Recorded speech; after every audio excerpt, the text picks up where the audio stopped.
10 minutes' time. But it's all about the battle at the top of the Drivers' Championship. Michael Schumacher leads Damon Hill by 15 points. Hill must try and close that gap today. And Johnny Herbert, the winner of the last Grand Prix, in third place. Well, waiting for us in Portugal, our commentary team, Tony Jardine, Jonathan Palmer. But first, of course, it's Murray Walker. And good afternoon from a sun-drenched Portugal. The temperature here is 23 degrees.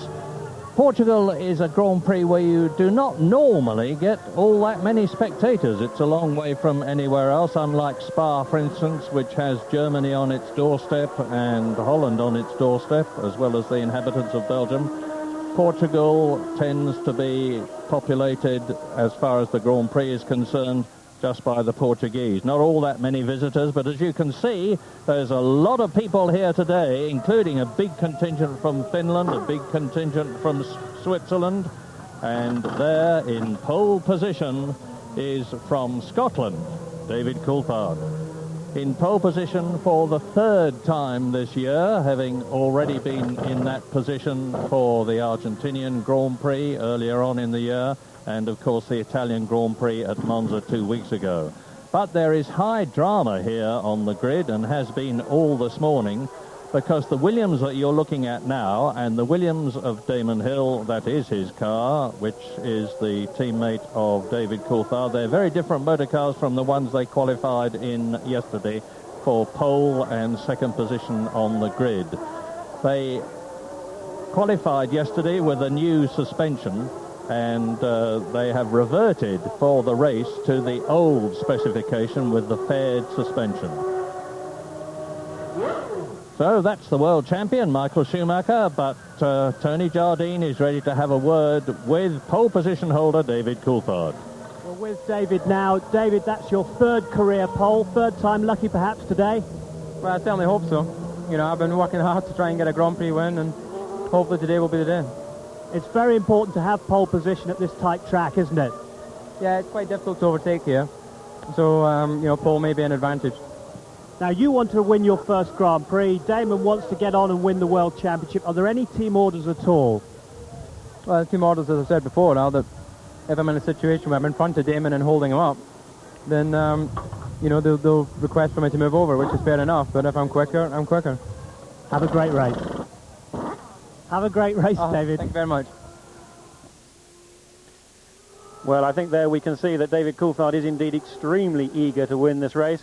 The subject of team orders has been one which has been a major issue this weekend, because, of course, for Damon Hill to keep his championship hopes truly alive, he would dearly love the Williams team to instruct David Coulthard to move over in the event that Hill is behind Coulthard.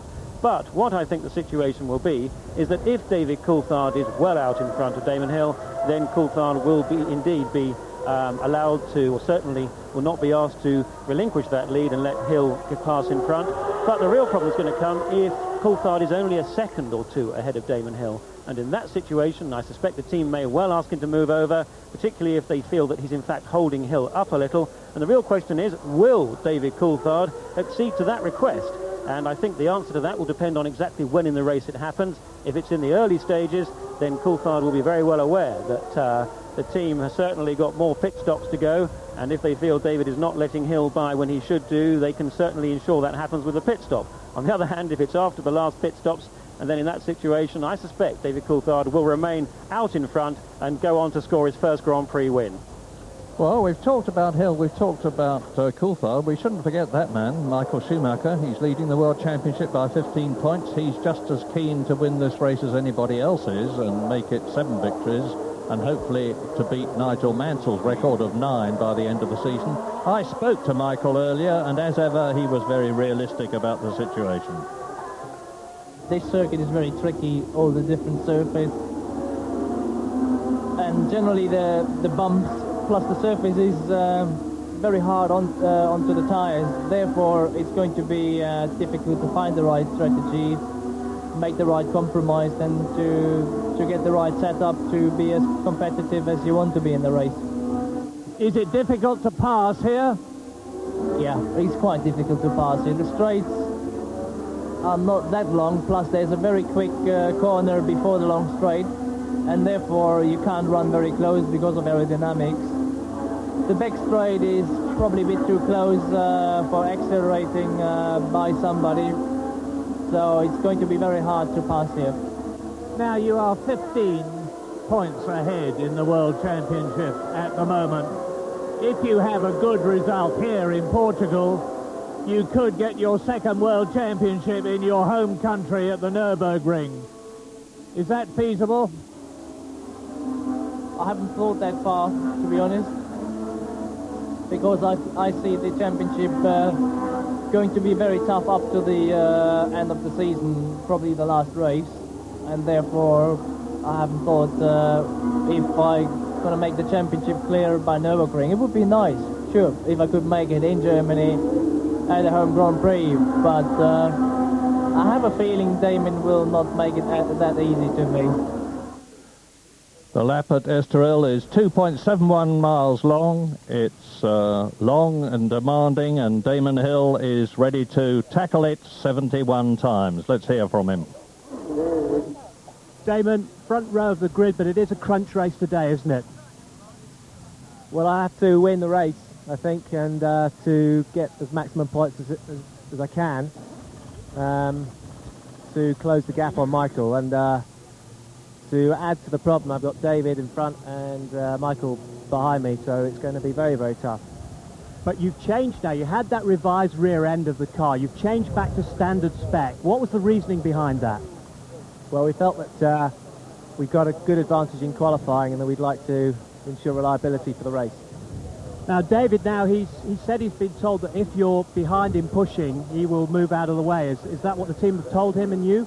Well, it's been discussed, but I think the question is how much do I have to push him, or where's the point at which he decides enough is enough and he's going to let me go past. So, I mean, I'm sure he's got in his mind that he's not going to get to that situation and he's going to try and pull out on me and stay ahead. So I don't think you're going to look at a race that's got team tactics involved. I think you'll be seeing a race here today which is purely a race, same as we had last year. Millions of people rooting for you today. Have a great one. Thank you. So 2.71 miles long. There are 16 corners on the circuit. There's a long straight and a lot of very tricky corners. What's it look like from the driver's point of view, Jonathan? Approaching 170 miles an hour, up to 190 at the end of the main straight. Look for the lights on the dash of that Jordan. When the green light comes on when he accelerates, that means he must change up. The first corner, 130 miles an hour. Into fifth gear, through here. Hear him feathering the throttle. That's 140 miles an hour. Right down to second gear and 70. Second gear. Feeding in the power, up the hill to 110, down to second gear once again. This is now turn 4, 1/3 of the way around the circuit. This next corner is absolutely flat out at 160. Listen. Now listen to the down changes from 180 to third gear for turn 6 now. Gear change midway through that corner.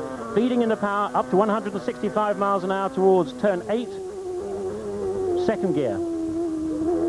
Now we're approaching the controversial, very tight section. Listen to how low the engine revs go and how long it takes him to get back on the power.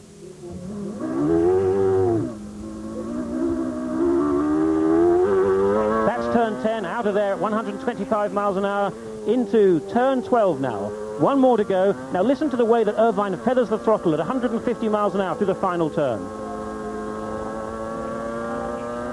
Now on full power, up 150 miles an hour, fifth gear, sixth gear, seventh gear, 1 minute 24 seconds, a lap of the Estoril circuit. As Bernie Ecclestone fights his way in with Mick Jagger and Mick's son in the blue cap, surrounded with people, unsurprisingly. Jerry Hall behind Mick Jagger. Now, I told you there was drama with Williams, and you've heard what it is. There's drama with McLaren, too. They came here with virtually a new car. New front suspension, new rear suspension, new gearbox, new aerodynamics. It did not work. Mika Häkkinen is starting 13th on the grid, and his teammate Mark Blundell is just one place ahead of him in 12th position. Bad news for McLaren. More of that later. But this circuit demands all sorts of qualities, and one of them is the ability of a team to switch a driver from one car to another at the last moment, as Williams had to do with David Coulthard, put him into Damon Hill's car at Monza at the last moment.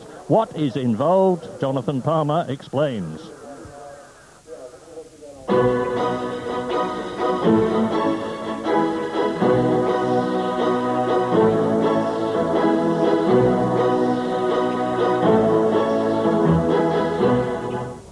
Getting a good driving position is important in any vehicle, but to get the best out of a Grand Prix car like this Sauber Ford, it must be absolutely perfect.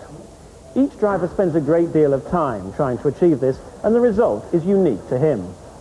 Firstly, the driver must be precisely located to withstand the huge G-forces, so the carbon fibre seat shell must be rigidly bolted to the chassis. The seat belts are made to the exact length to suit the driver, with only the shoulder straps being adjustable, so they can be tightened to clamp him in. He'll have his own style of steering wheel, both in diameter, rim thickness and contours, and this can be positioned wherever the driver chooses, with his own length of steering column. The screen, or air deflector, on the cockpit coaming will also be made to suit the driver's head height in the cockpit, in order to minimise buffeting. The three pedals are closely spaced, and comprise accelerator, brake and clutch, all individually designed to suit the driver's shoe size. Last, but by no means least, the suspension and wing settings on a team's cars will have minor but significant differences. One driver may use a stiffer front spring or greater angle on the front wing, for example. Each team has a detailed schedule of the precise requirements for each driver. So if, for example, Bouillon needs to take over the spare Sauber, which is normally set up and tailored for Frentzen, it can be achieved, albeit following 15 minutes of frantic action by the mechanics. Right, with Johnny Herbert now on the grid, who's pretending to walk away because he wants to go and see Mick Jagger after his wonderful performance at Silverstone in the post-race conference. Johnny, 2 Grand Prix wins this year, seriously. Where are you going to go next year? Well, hopefully I'll get in something competitive. There's a few options I've got which for future-wise look very good, so hopefully one of those will come off.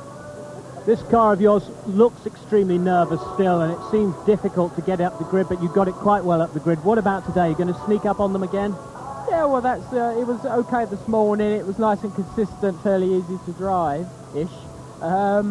So from that point of view, it could be okay. The normal thing is going to be the strategy here is going to be very important, being we've got the situation with tyres. So what you'd be looking for is Schumacher and Hill to gently trip off into the gravel trap together. I didn't hear what you said, but I think I got the ending. Well, it's going to be an interesting race, I think, right from the start, from the front of the field, and it's really going to sort itself out, I would imagine, in the first couple of laps. If anything's going to happen, it's going to happen before that. Looking forward to seeing you on the podium. Yeah, me too.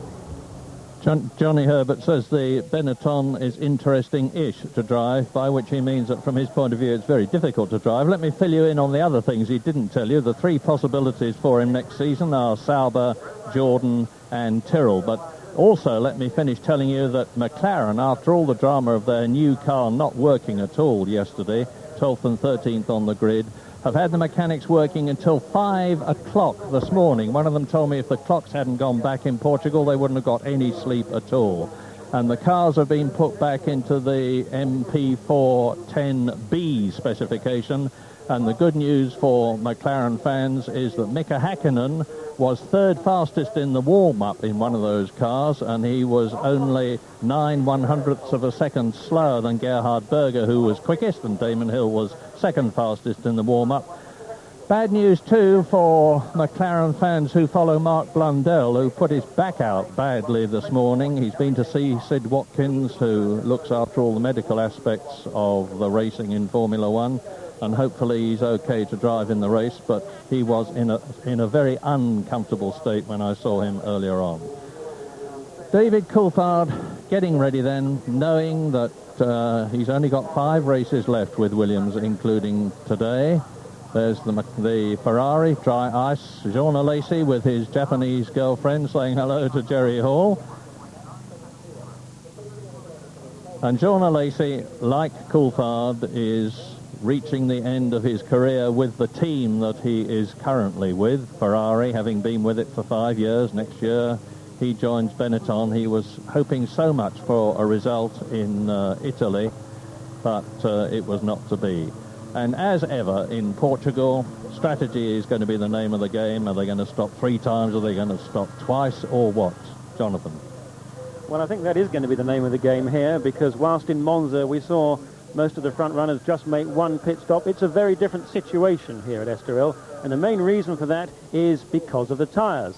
And here we have a similar situation to that we had in Hungary, which means that the tyres are relatively soft. That gives them a lot of grip, but they do tend to degrade relatively quickly. Their performance drops off, and therefore that means that making more pit stops is a greater advantage. Now, the teams obviously work out how much time they're going to lose in the pit for the various number of stop options they could have.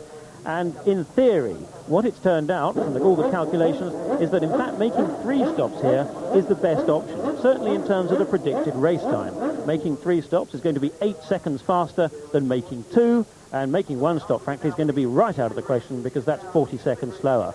But of course, making 3 stops may be the fastest, but one's got to overtake more cars. There's more risk of making mistakes. So I think we're going to see a combination of teams making 2 stops and 3. Now, those who are going to make 3, it's my guess that's going to include that man, Damon Hill. I suspect both Williams cars will go for 3 stops, along with the Ferraris, because they are particularly hard on tyres everywhere, and certainly on this circuit that also applies. I think Mika Häkkinen's going to go for 3 as well, because he's going to be in a fiery mood back there with his McLaren reverted to the older specification. He's going to be one to watch keenly as he moves up through the field. Whilst Frentzen, although he made just 1 stop last year, his performance has been absolutely superb this weekend, qualifying in 5th place. And I think, looking at his times in the warm-up, he also may be on 3. So who's going for 2? Well, I think the Benetton duo of Herbert and Schumacher maybe, but that's the way the times looked this morning from the warm-up. In other words, they weren't particularly quick. But of course, they are one of the canniest teams around, so that could be a red herring. But also, I'd expect the Jordans, Rubens Barrichello there, we're looking at him. I think he's going to be in the pits for 2 stops, and perhaps also the Tyrrells too. Now, in terms of when they're going to take place, in theory, if they're going to make 2 stops, you'd stop round about perhaps lap 20 for the first and lap 45 for the second. And if you're going to make 3 stops, around about lap 16 for the first, lap 34 for the second, and lap 52 for the third. But those stops are, that prediction, I must say, is about plus or minus 2 laps, I would think. But we may see some earlier stops, because the teams, the drivers, Hill and Coulthard, are going to be coming up upon the first bit of traffic round about lap 12, and the second, the heavier traffic at lap 17. So I think we can expect to see Hill and Coulthard, in conclusion, making 3, coming in around about lap 16 for the pit stop action to start. Yes, I'd certainly second that, particularly the Benetton bit, because Michael Schumacher was only 9th fastest this morning in the warm-up, which is very well down the order for him. And the reason was that he was going round on a very old set of tyres, and my suspicious mind said that if he was using old tyres, it's because he wants to make sure he's got the maximum number of decent sets for the race.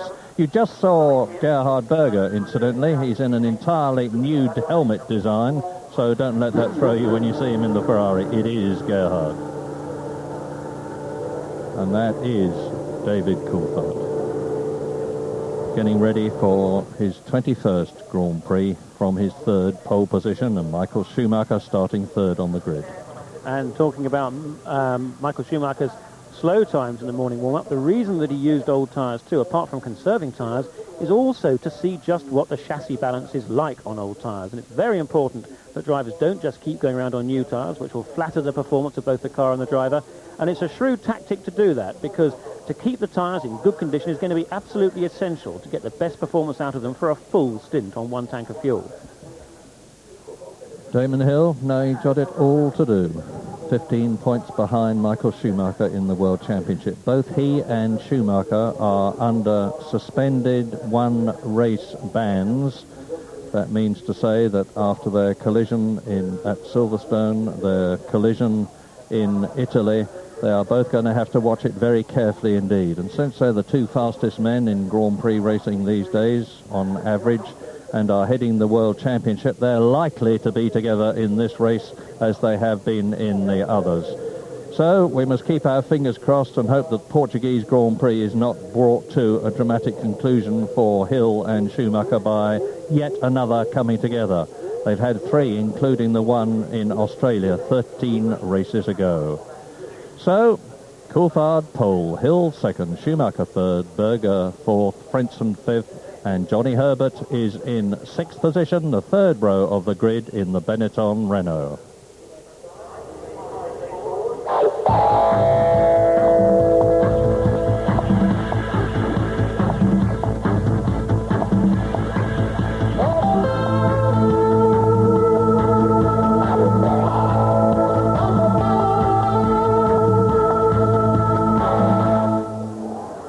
23 degrees in Estoril, Portugal. You can see the crowd, and there's a lot more of them around this demanding 13-turn circuit, 2.71 miles long. 71 laps of it are going to be 192.3 to be exact miles long. And already the pole position time of David Coulthard there is faster than last year's pole position time of Gerhard Berger, who had a 3.5-litre engine Ferrari with more downforce. Johnny Herbert, the double winner this year in Britain and in Italy, 6th on the grid. That's good for him. Jean Alesi 7th. That's bad for him. Martin Brundle, an excellent 9th, and Eddie Irvine and Barrichello in the Jordans, 8th and 10th on the 24-car grid. Mark Blundell and Hakkinen, 12th and 13th in the McLarens. That's not good. Jean-Christophe Bouillon in the second Sauber starts 14th on the grid. The two Tyrrells are in their usual positions of about 15th and 16th. And then, of course, we come towards the tail enders, the footwork cars, the Pacifics, and the 40 cars driven by Brazilian Pedro Diniz and Roberto Moreno. And Jean-Denis Delatraz there in the Pacific is a newcomer who's replacing Giovanni Lavaggi, the Italian driver, in the Pacific team. And Delatraz was some 12 seconds off the pole position time when he did his qualifying stint yesterday. There's the gap, 15 points between Schumacher and Hill. And as you see, Johnny Herbert, thanks to his victory in Italy at Monza, has moved up to 3rd in the Drivers' Championship, and Benetton are leading the Constructors' Championship by a clear 20 points from Williams. Also worth noting that 7th place for Frentzen there, 14 points. Heinz-Harald Frentzen really has been a revelation of this season. His potential really being realised now. He's now in 7th place there, and that puts him just behind the 2 Williams, the 2 Benetton and the 2 Ferrari drivers. Whilst Frentzen also is now the only driver who's out-qualified his teammate on every occasion. He's the only driver who's never retired from a race this year from a spin or an accident. And he's also got one of the best finishing records, along with Johnny Herbert. Both those two drivers have finished 75% of the races they've started. And indeed, in qualifying form, for me, it was Frentzen's 5th place particularly, his best qualifying position this year. And also Johnny Herbert in 6th. That were the positive performances, along, of course, with David Coulthard. We mustn't forget him. That was David Coulthard's 2nd pole position on the trot, 3rd this year. His first was in Argentina. And for the last 3 races, Coulthard has had the edge in qualifying over teammate Hill, whilst Michael Schumacher has struggled this weekend. He knows that the championship is going to get hotter than he would have liked, because that man, Damon Hill, is going to start pushing him hard. The revised Williams was absolutely scorching in qualifying, having quite simply destroyed the opposition. But, as we've heard, the Williams team have opted to go back for the better-known, more durable gearbox and rear suspension for the race itself. But nevertheless, Schumacher back in 3rd, Eddie Irvine and Jean Alesi in 10th and 7th place respectively, also a little further back in qualifying than their norm. And all the 6 British drivers are in the top half of the grid of 24 drivers. David Coulthard and Damon Hill proudly occupying the front row of the grid in the 2 V10 Williams Renaults. Coulthard in pole position, Hill in 2nd place. Johnny Herbert, an excellent 6th. Martin Brundle is 9th. Eddie Irvine is 10th, and Mark Blundell a painful 12th because of his back problem. And 24-year-old David Coulthard sits impassively in the Williams Renault, looking forward, I'm sure, to getting this race started, the adrenaline flowing. He led in Belgium, don't forget. He led at Monza, don't forget. He blotted his copybook badly by going off on the parade lap. I talked to him yesterday, and he said he was going to make jolly sure he didn't do that again here. But David Coulthard is certainly ripe for a win. This is his 21st Grand Prix, and he started off magnificently last year in Spain after he took his place in the Williams team, and he has more than justified it. And at the present moment, in the Drivers' Championship, he is in 5th position. So just a few seconds now, and when they get away, it will not be for the start of the race, of course. It will be for the parade, the formation lap, which is led away by David Coulthard, and of course, nobody must pass anybody else. If they do, they break the rules, and Michael Schumacher paid the penalty for that last year at Silverstone. David Coulthard goes through turn one. Interesting to note that he's got a brand new tyre on that right front, and this time, because these tyres are softer, they will not be as hard to heat up, and therefore I'm sure that Coulthard's going to make very sure that he doesn't fall foul of the mistake that beset him at Monza when he put too much power on and lost control and went off on that first race formation lap. So up the hill here, this is coming into the hairpin there at turn 4. This is the 60 miles an hour second gear corner. There are actually 4 corners, very similar to this at the Estoril circuit. It's undulating. It's a very high G4 circuit, lots of long corners, and that makes it very hard work for the tyres, the car, but particularly the driver. And the conditions here are pretty good. It's lovely blue sky, not too much wind, bit of a breeze. Now this corner, that's the flat out one. We're coming into what could be an overtaking zone for drivers, particularly if they manage to, rather when they're coming up to lap back markers. Round the left-hander there, turn 6, and accelerating up. See how the cars are bunching up at this point. You know, on this formation lap, the cars will tend to only drive at around about 50% pace. It's pretty slow. They're just warming up the tyres and the brakes, etc. See how clean the track is at this point. Because now this is this very, very slow chicane that's been the source of a lot of controversy. Doesn't really have any place on a proper Grand Prix circuit.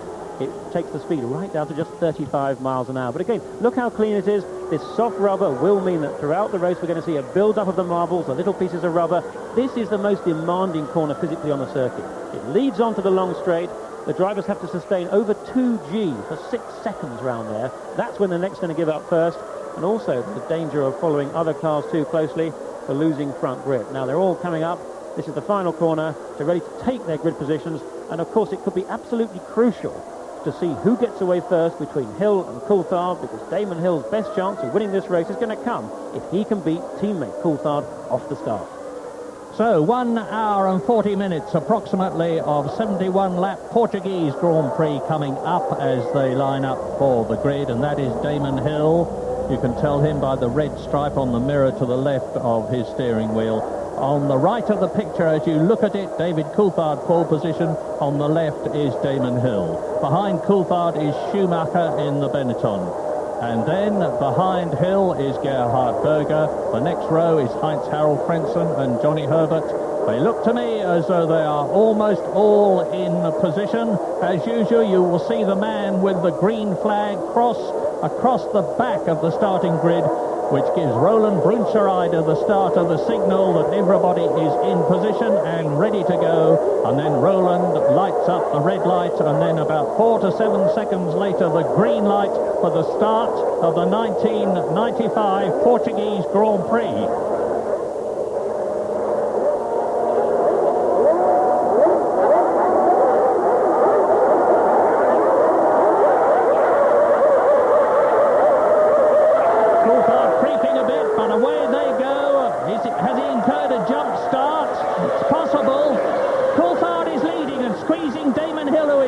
Schumacher is third, and off goes Frentzen, and a tremendous pile-up at the back of the grid. I was watching the front of it, so I missed the detail on that one, but it looks to me like it's Katayama's Tyrrell, which of course has been upended. The race will be stopped, absolutely no doubt about that. It has already been stopped, and now we must hope that Ukyo Katayama is all right. This extremely popular little Japanese driver, who is, of course, and that's Luca Badoer's car. There's been a coming together, I presume, between Katayama, who was 16th on the grid, and Badoer, who was 18th on the grid. Now, the debris got to be cleaned up, but that is totally irrelevant. What matters is how is Ukyo Katayama. You can be sure that the very best of medical facilities are right here. That's Roland Brunschereider holding out the red flag to indicate that the race is being stopped, and drivers will be given flags around the circuit. But there's a major problem there. The Tyrrell, as you can see for yourselves, is upside down. Katayama, with his shoulder straps, his waist straps and his thigh straps, will be very securely in the car. Now let's have a look and see what happened. Look at the back of the grid. Yes, let's see if we can see these cars. They're all doing 0 to 150 in less than 7 seconds, but someone has touched. I don't know whether we're going to get a clear vision. There across looks like a Pacific. It's difficult to see. There's Katayama. Look at him fly through the air. That must be doing 130 miles an hour at the time. It flips around, Great strength in the chassis of these Formula One cars. Back comes the Minardi of Luca Badoa, and then Roberto Moreno, I think it is, in the 40. He is the one that comes into the back of Katayama, whilst Diniz, his teammate, sorry, I beg your pardon, whilst, yes, there it is, Diniz, I think. He comes down, leaving Moreno in his 40 into the back of that chassis of Katayama. We can see that Katayama is now out of the car. The Tyrrell is back on its wheels. You can see that the chassis looks like it's intact. Let's just hope that the damage there that's around the front of the car has helped dissipate the energy, because these cars are designed in such a way that all of the peripheral parts are supposed to come off, because every bit that can come off will help absorb some energy. And we saw that Tyrrell go up in the air. Now, that would have been because the tyres touched each other. And one of the great hazards with single-seaters is that when a tyre touches another car's tyre, it's almost sure to throw the car up in the air to some extent. But that clearly was launched high up. Let's have another look now, and we can see the front of the field. Now, we're looking, there is Katayama, and it looked like it was a touch between Luca Badoa and Ukio Katayama. The Tyrrell bouncing down, spending quite a bit of his time on that roll bar, and again, it looked as if there's Luca Badoa in the Minardi, back on the Armco. Diniz comes by in the yellow 40. Moreno stops at the back of the Tyrrell of Katayama. Katayama clearly getting all the expert attention. The facilities here are quite superb at Grand Prix these days, and that Professor Sid Watkins, who heads the medical side of Grand Prix motor racing, has had a huge amount of experience. But saying that these chassis are designed, the cars are designed for the peripheral parts to progressively come off. That absorbs the energy, and the central survival cell chassis, and it looked very much as if it was completely intact there, designed to keep the driver in first-class condition without any injuries. But, of course, the head is exposed, and as ever, a Grand Prix sport like Grand Prix racing can never be entirely free of danger. And Andrea Montemini was involved in that crash. He managed to jink his Pacific to the side, having started from 21st on the grid and end up in the pit lane. Here it is again. You'll see Katayama's car. There it is, absolutely cartwheeling through the air. I must say, it looked rather to me on that bit of footage we saw that Katayama had moved across to the left and moved his Tyrrell into the path of Luca Badoa's Minardi. You know, these cars accelerate so very quickly that the speeds are up to 100 miles an hour in less than 4 seconds. It's about 3.8 seconds. Another look now then. Look at Katayama in the centre of your picture. He moves across to the left. Don't quite know why. Luca Badoa maintains his line down the left-hand side of the circuit. The Tyrrell comes up onto his right-hand side of the wheels. Then you've got Diniz in the 40 going to the left, leaving Moreno to slow up. People at the back of the field have got time to see what goes on. And the real hazard from these situations is for the immediately following cars. We saw an incident at that dreadful San Marino Grand Prix last year on the first start when Pedro Lamy in the Lotus impaled his car against the back of the Benetton when, again, he was unsighted. This is the real danger. Well, what happens now is that because the race had lasted less than 2 lengths, it is as though it had not happened, 2 laps, it is as though it had not started at all. The grid will be reformed. Competitors will be able to go out in their spare cars if they have them, and this is the situation further round the track after the start, whereas you can see Coulthard is leading Hill with Schumacher third, with the Ferrari and Johnny Herbert, and off goes. It's one of the Jordans. It looks like Rubens Barrichello to me, who went off, in which case he may well be back for his spare car, although a clean-up job on that one. He just went off. It was Rubens Barrichello. So the drivers who have spare cars, which is most of them, and Luca Badoa is certainly one of them, the very unfortunate Italian who had so many problems in Italy. He crashed badly in qualifying and then again in the warm-up, and that's Damon Hill out of the car, ready for the restart. His teammate David Coulthard, exactly the same situation. Both of their cars will be perfectly all right, of course.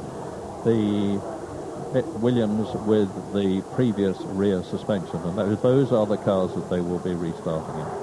David Coulthard talking to his girlfriend, Andrea Murray. Always such a difficult time for a driver in these situations. I can remember back at Imola when Gerhard Berger had his big accident. The car caught fire. It was clearly a huge accident, and I was driving for Tyrrell at the time. The race was stopped. Drivers all formed back up on the grid, as indeed has happened now. and as a driver you desperately try and focus on exactly what you have to do for the future, and just try and put the accident out of your mind and just focus on the race that's bound to restart.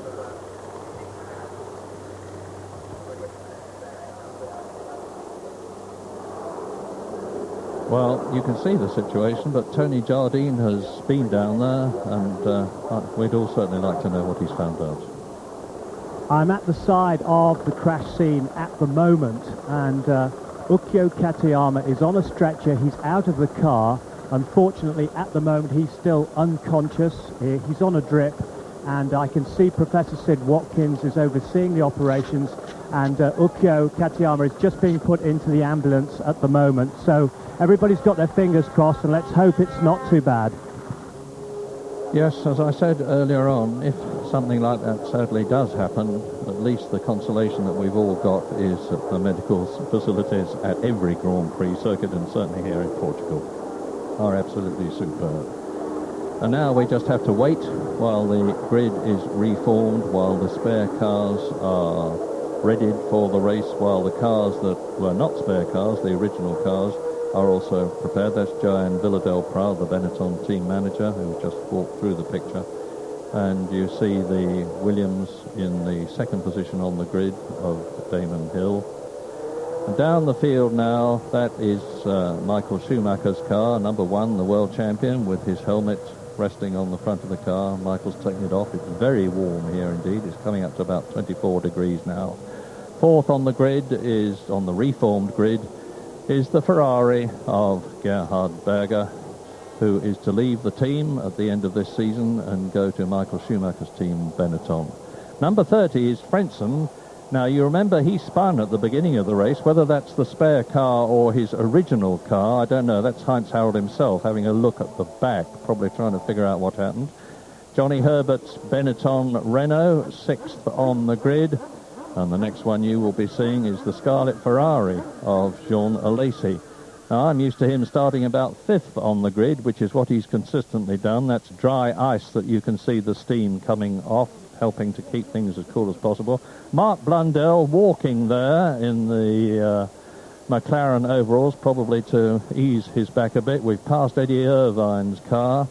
That is Tom Walkinshaw in the glasses, the boss of the Ligier team. And he's also involved with Benetton, and that is Martin Brundle's Ligier Mugen. They've renewed their contract with the Japanese concern for next year, incidentally, to supply engines. And you now look at Eddie Irvine on the left. That is his Jordan Peugeot. Their problem this season has been reliability, there being Jordan and Peugeot. And that's the second of the two Ligier Mugens of Olivier Panis. That's him in the middle with the yellow trim on his overalls. He's a bit worried about his future with the team. He hasn't been confirmed for 1996. And next to Panis is Mark Blundell's car. There is Mark himself, right in the middle of your picture now, with Ron Dennis and Mario Ilian, who is the boss of the Ilmor engine concern, who are now very much associated with Mercedes-Benz, of course. And Mika Hakkinen, a very unaccustomed 13th on the grid, thanks to the non-performance of the C version of the McLaren, which is now a B version of the McLaren after all-night work. Next to Hakkinen is Jean-Christophe Bouillon, the Frenchman, in the Sauber Ford. His teammate, of course, Heinz-Harald Frentzen, fifth on the grid ahead of him.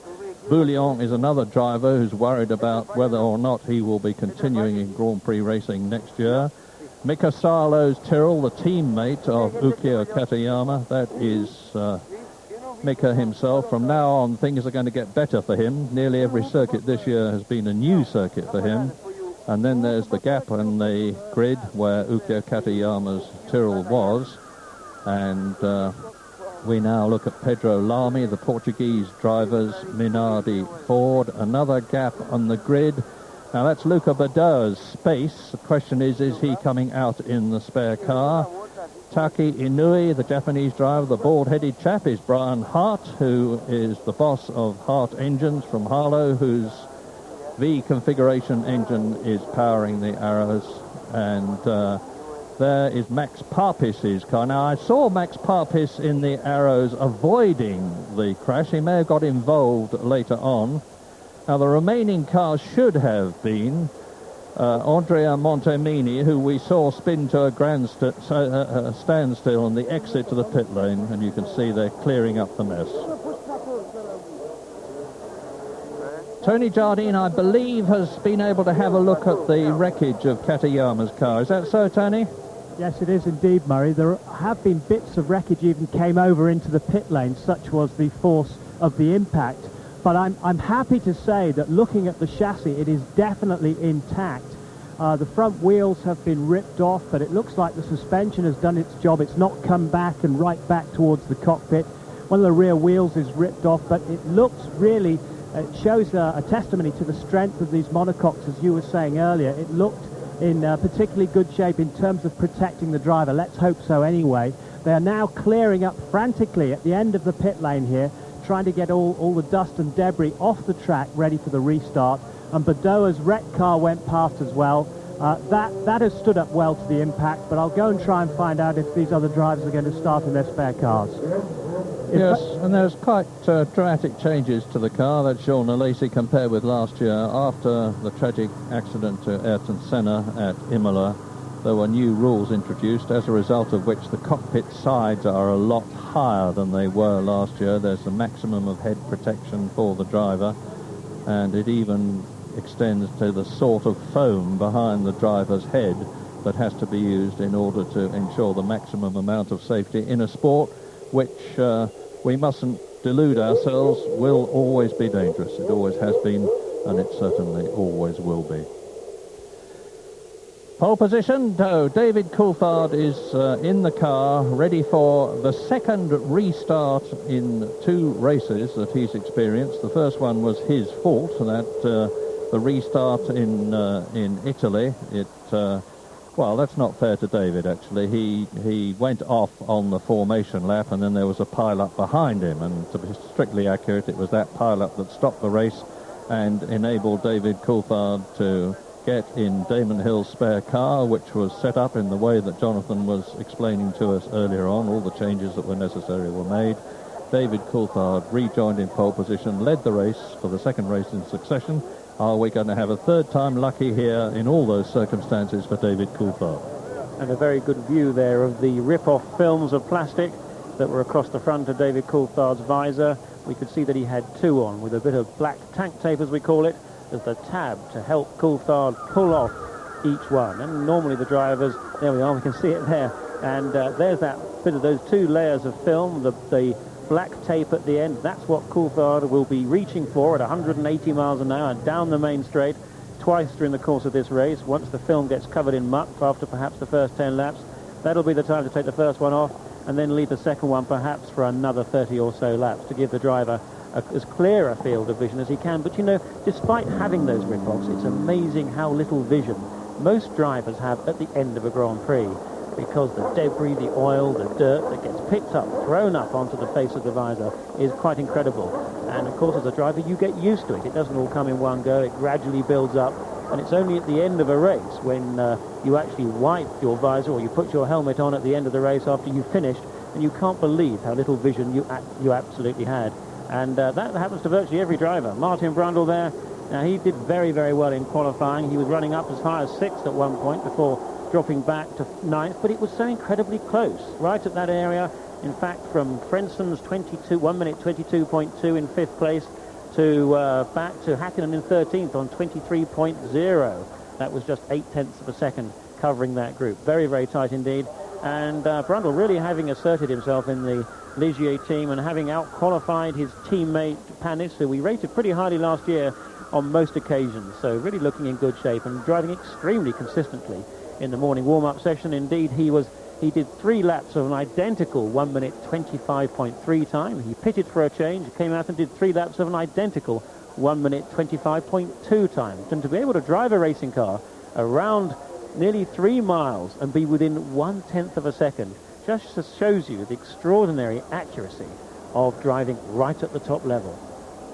You saw the track being cleaned up at the exit to the pit lane, which is also the entrance to turn 1, which they approach at about 185 miles an hour. The start of this race, the restart rather, is going to be at 24 minutes past the hour, which I make in about 3.5 minutes' time.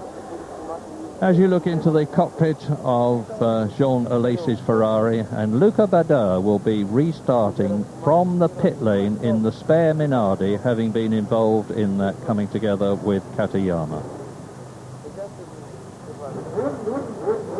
We've just heard that Heinz-Harald Frentzen, you remember I was saying he was looking at his car and I didn't know whether it was the race car or the spare car. The answer is he's restarting in his race car, the one he originally started in, and thinks that he was involved in a coming together with a Ligier, in which case it is most likely to have been Martin Brundle. Frentzen was 5th on the grid and Martin Brundle was 9th on the grid, with Brundle's Ligier teammate Parnis 11th behind him. But whatever, we don't know which Ligier it was, if indeed it was a Ligier, because drivers are always a bit hazy in their recollections in these circumstances. Now you can see that patch there of the cement dust. That's used to absorb the oil, any fluids out of that Tyrrell. Now that's going to be, in fact, on Damon Hill's side of the track, on being on the right-hand side as they come down. That's not going to help Damon Hill. I don't suppose it'll hinder him a great deal. But what we may see, and in fact almost are certain to see, is a cloud of dust as the cars go over that, and that will just reduce the visibility a little bit. Whilst David Coulthard should, if he gets a good start, and he did last time, should be able to come down the left-hand side of the track. He will hope not to have to move across and squeeze potentially Damon Hill, but to be able to be far enough ahead that he can take pretty much his normal line before then sweeping into that turn 1. And they'll be approaching that corner at about 185 miles an hour on the first lap, maybe 180, but then at 10 miles an hour more than that on subsequent laps, dabbing the brakes, down from 6th gear to 5th gear, and turning into that corner at about 130 miles an hour. It's a very, very quick corner, and the second one after that is taken with just a feather on the throttle. There we can see the Minardi there of Luca Badoer and the 40 of Roberto Moreno, and those cars currently they're waiting in the pit lane. I think I can see if that's Damon Hill's left front wheel. I wonder if no, that's the tyre blankets on there still, keeping the tyres of all of these cars right up to the 80 degrees, 90 degrees operating temperature, because even though the track is warm, the day is warm, you still need to have it all warmed up, ready to go, to make sure that the chances of doing what David Coulthard did at Monza and sliding off on cold tyres are minimised. We should be some 23 minutes into the race, and if you've just joined us and are wondering what's happened, the answer is that the race did start on time. David Coulthard from pole position accelerated away ahead of his teammate Damon Hill, with Michael Schumacher 3rd on the grid, also 3rd into the first corner. Heinz-Harald Frentzen spun from 5th on the grid, thinking he had been hit by a Ligier, but far more importantly, and much worse than that, was the fact that Ukyo Katayama, the Japanese driver in the Tyrrell, was involved in a coming together with Luca Badoer, who was 18th on the grid, immediately behind Katayama. Katayama's car spun through the air, landed upside down, ripped the wheels and suspension off it. Badoer spun into the Armco at the side. Now, we know that Katayama has been stretchered away on a drift. More than that I cannot tell you at the moment, but obviously we'll let you know as soon as we know ourselves. Luca Badoer will be starting again.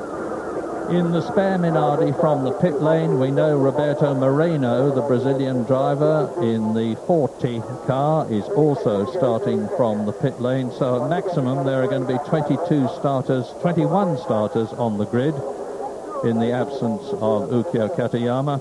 And there they are. Now we are in the Ferrari of Gerhard Berger, or we were, 4th on the grid, and right on the front of the grid Coulthard leads away with Hill 2nd and Schumacher 3rd, Berger 4th for the second parade lap. Now we can see on the graphic there we have intermediate, and we do have a stall. I can't see what it is. It looks a Sauber. I think that is indeed Bouillon there, or yes, I think it's Bouillon in the Sauber, and he will now, as Frentzen in the Sauber. It is Frentzen. This is a massive blow for Frentzen. He will now not be able to take his rightful grid position. What a desperate disappointment for Heinz-Harald Frentzen now, because he'll have to tail around in the position that he leaves that grid and start. There he is. Well, he's only 3 from the end. What a massive blow for Heinz-Harald Frentzen. So then Lacey, he also will have to, if they don't move away in the appropriate place, you are not allowed to overtake on this formation lap. We saw the consequences of that, of course, last year at Silverstone when Schumacher overtook Damon Hill. So, big disappointment there, but coming up now through the fast right-hand flick, that's the flat-out 170 miles an hour corner. Coming down, they're going to be pulling 3G on the brakes at this point. This is the heaviest braking point. You can see the black marks there on the ground as we ride there with Gerhard Berger turning in. And we can get a good view of that Ferrari steering wheel, in fact. And as he comes up, you can see it's not, in fact, a full shape. It's a horseshoe shape, and that helmet design being that of a competition. The reason that Berger's changed his helmet design is because he had a competition, and the winning prize was to design the prize was to have Berger's helmet designed in any new livery that somebody would come up with, and that's what's happened. It's for one race only. Now, this is this really controversial corner. It's so slow, just 35 miles per hour, first gear, and it takes an age for the team, cars, the drivers, to be able to get the power on through this long uphill right-hander. But it does differentiate between cars, and those that have got good traction, and the Williams have had it, you really do benefit at that point. Now let's see. Now it looks like a Lacey's moving up the field from what we hear, and there indeed is a Lacey, so he has moved up the field. Now this is going to be interesting, and there's Frenson there, and it looks like Frenson's moved up the field too, because we saw him start, I think, much further back than that. So let's keep an eye out. If that is going to be judged against, there is going to be a 10-second penalty. Now watch the cars move across to the right. They're staying on the clean line, sweeping across to the right at the last minute so that they keep the tyres clean. So, bad news, terrible news for Heinz-Harald Frentzen. Good news for Johnny Herbert, because he's now effectively fifth on the grid. And the right front is David Coulthard, the left front is Damon Hill, behind Coulthard is Schumacher, behind Hill is Gerhard Berger. You can see the last car slotting into position now. The repeat, there's the man with the green flag again, and let us keep our fingers crossed that the second start is a clean and a good one.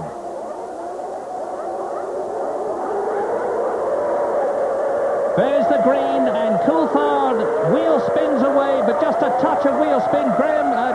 Damon Hill has held his second position through the cement dust, and Schumacher goes ahead of the Williams. Michael Schumacher moves up into second place ahead of Damon Hill. Gerhard Berger is in third place. Johnny Herbert is in fifth position, and there is the Ferrari trying to get through further. Now already Michael Schumacher has got ahead of his World Championship rival Damon Hill. That's exactly what he wanted to do, because Schumacher wants above all else to finish ahead of Damon Hill in Portugal. Whether he's first or whether he's fifth is irrelevant to him, as long as he is ahead of Hill and denying Damon World Championship points. So we're now into turn 6 of the first lap of the 71-lap Portuguese Grand Prix, with David Coulthard, who started from pole position. That's Eddie Irvine with his teammate Ruben Barrichello behind him. Hill, Berger, Three front runners very carefully indeed. But also a good start from Martin Brundle, in fact. Brundle moving up ahead of Rubens Barrichello, who in fact was overtaken by his own teammate, Eddie Irvine there. So a few changes going on. Well, we've seen the ability of Michael Schumacher with a heavier load of fuel than Damon Hill to keep up with the Williams. So we really don't know what the situation at this stage is. It could well be that Coulthard, on a lighter load of fuel by virtue of making more stops, is going to pull away. The gap at the present moment on lap 3 in this 71-lap race is 2 seconds between Coulthard and Schumacher, and you can see the gap visually between Schumacher and Damon Hill. There he is, and it looks to me as though Coulthard is extending his lead marginally on this lap. He led in Belgium. He led magnificently after the restarted Italian Grand Prix, only to retire. But he leads for the third race in succession here in Portugal. The man from Scotland, from Twynham, who has yet to win a Grand Prix. Now this is that difficult hairpin where they slow right down to 30 miles an hour. 40 there. Then immediately up to 130 miles an hour on the exit of the right-hander. Into turn 11, that's it, it's just been completed. And now we're coming through to the end of the lap. You can see the gap there. What that means is that on the first lap, the gap between them is 1.9 seconds, and it's extended. Coulthard is pulling away. He's pulled away 0.4 of a second on this first and second lap. Now, this could indeed indicate that Schumacher is going to be having a different fuel strategy, but Damon Hill, if he's on the same strategy as Coulthard, must catch up with and try so hard to get past Michael Schumacher. There's Damon. Now we're on lap 4 in this race now, and as ever it is the two Williams up front making the running. Gerhard Berger is in 4th position. Johnny Herbert is 5th, where he effectively... A 3-stop strategy, and Schumacher on a 2, and Hill is going to be furious behind there. He will really know that the chances of him getting by Michael Schumacher in the next 15 laps, certainly until Schumacher stops, are slim.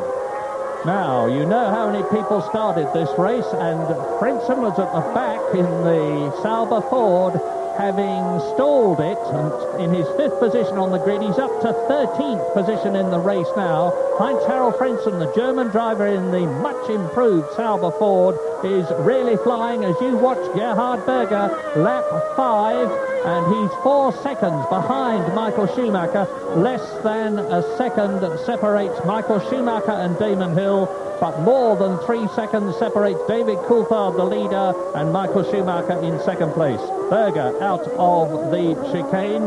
Behind him, Johnny Herbert, 2.4 seconds behind him. Look back for the Benetton.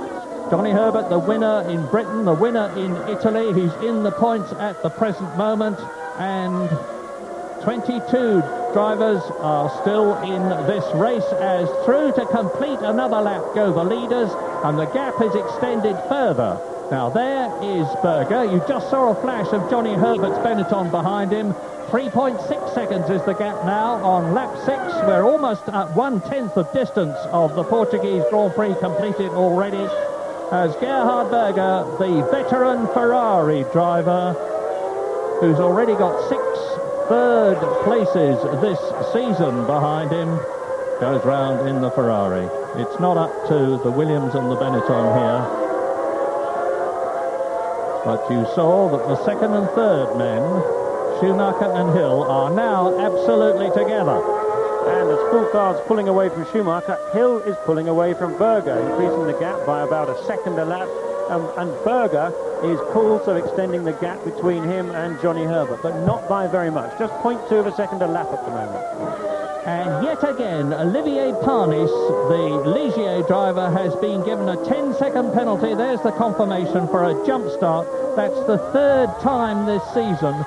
He always vehemently and stoutly maintains after the race that he didn't in fact make a jump start. He just put it into gear and the car lurched a bit. The sensors must have picked that up, he says.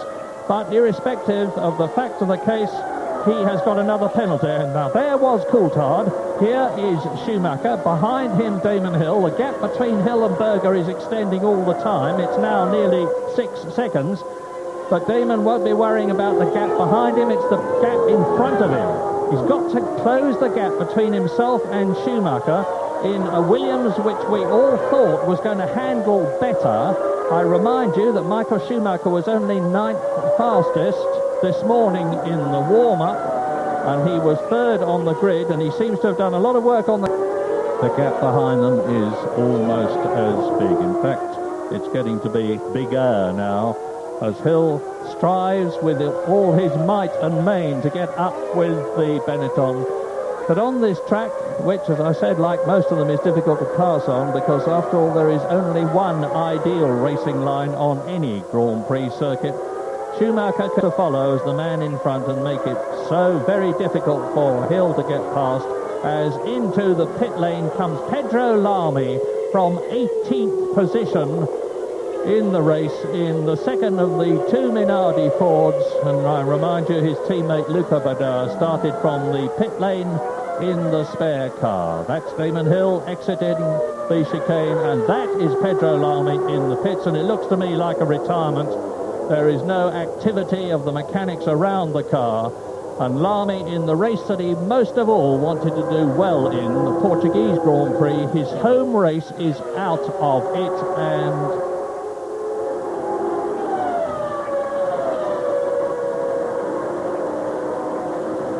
now, as you watch Hill and Schumacher, 2nd and 3rd, chasing Coulthard, hopefully we have news of Ukko Katayama, who crashed at the first race start, from Tony Jardine in the pit lane. Been trying to check out a report from Press Association that was saying that Ukyo Katayama was sitting up and conscious in the circuit hospital here and talking to doctors. The very good news is from Mr. Takeda, who's the project manager for Yamaha. He has been talking to the manager of Ukyo Katayama, Mr. Tada, and he confirmed that Ukyo Katayama is indeed conscious. He doesn't have any broken bones, and he has been talking to his manager, so that's absolutely fantastic news. Indeed it is. Race lap 9 of the Portuguese Grand Prix, and with Pedro Lamy seemingly out of it, the leaders have already lapped Jean-Denis Delatraz in the Pacific, his first Grand Prix for the team, and the battle continues. The battle between Damon Hill and Michael Schumacher, that's it for second place. And they are now 4.5 seconds behind the flying David Coulthard. And all the time I am believing that this is confirmation of the fact that Coulthard, anyway, is on a 3-stop strategy. There he is, completing the 9th lap and into his 10th lap. Schumacher goes through 5 seconds behind him. Damon Hill is 7/10 of a second behind Michael Schumacher.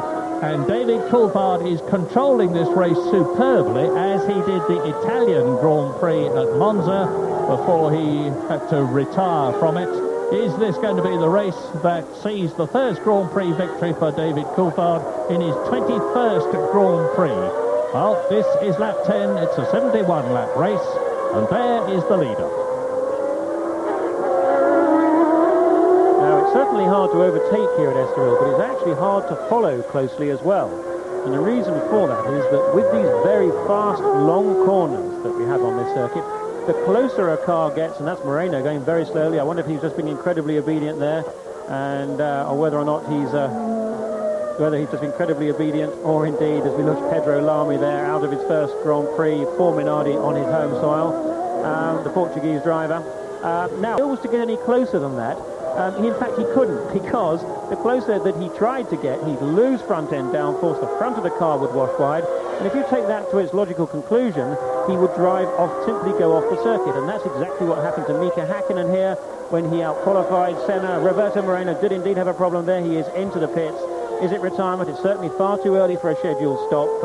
Bit of discussion going on. Hakkinen indeed went off and crashed. So Hill can't get a lot closer than this. That's the problem, and if he does so, he'll destroy those front tyres. And if he did get any closer, I remind you that both he and Schumacher have got another problem, a political problem, if you like, and that is that they are both racing under a suspended one-race ban. That's Parnis taking his jump start penalty, which is going to move him down from 14th to a lot lower.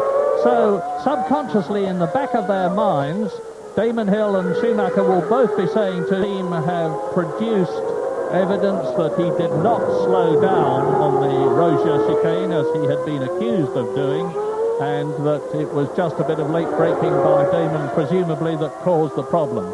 So the problem is Damon Hill's, and to get past them, that is a spinner, as you can see. It's the Ligier of Martin Brundle. Parnis.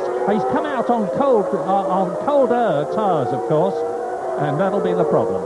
Well, I think this Panis, he would have been on the same tyres, but he did just have that 10-second time penalty.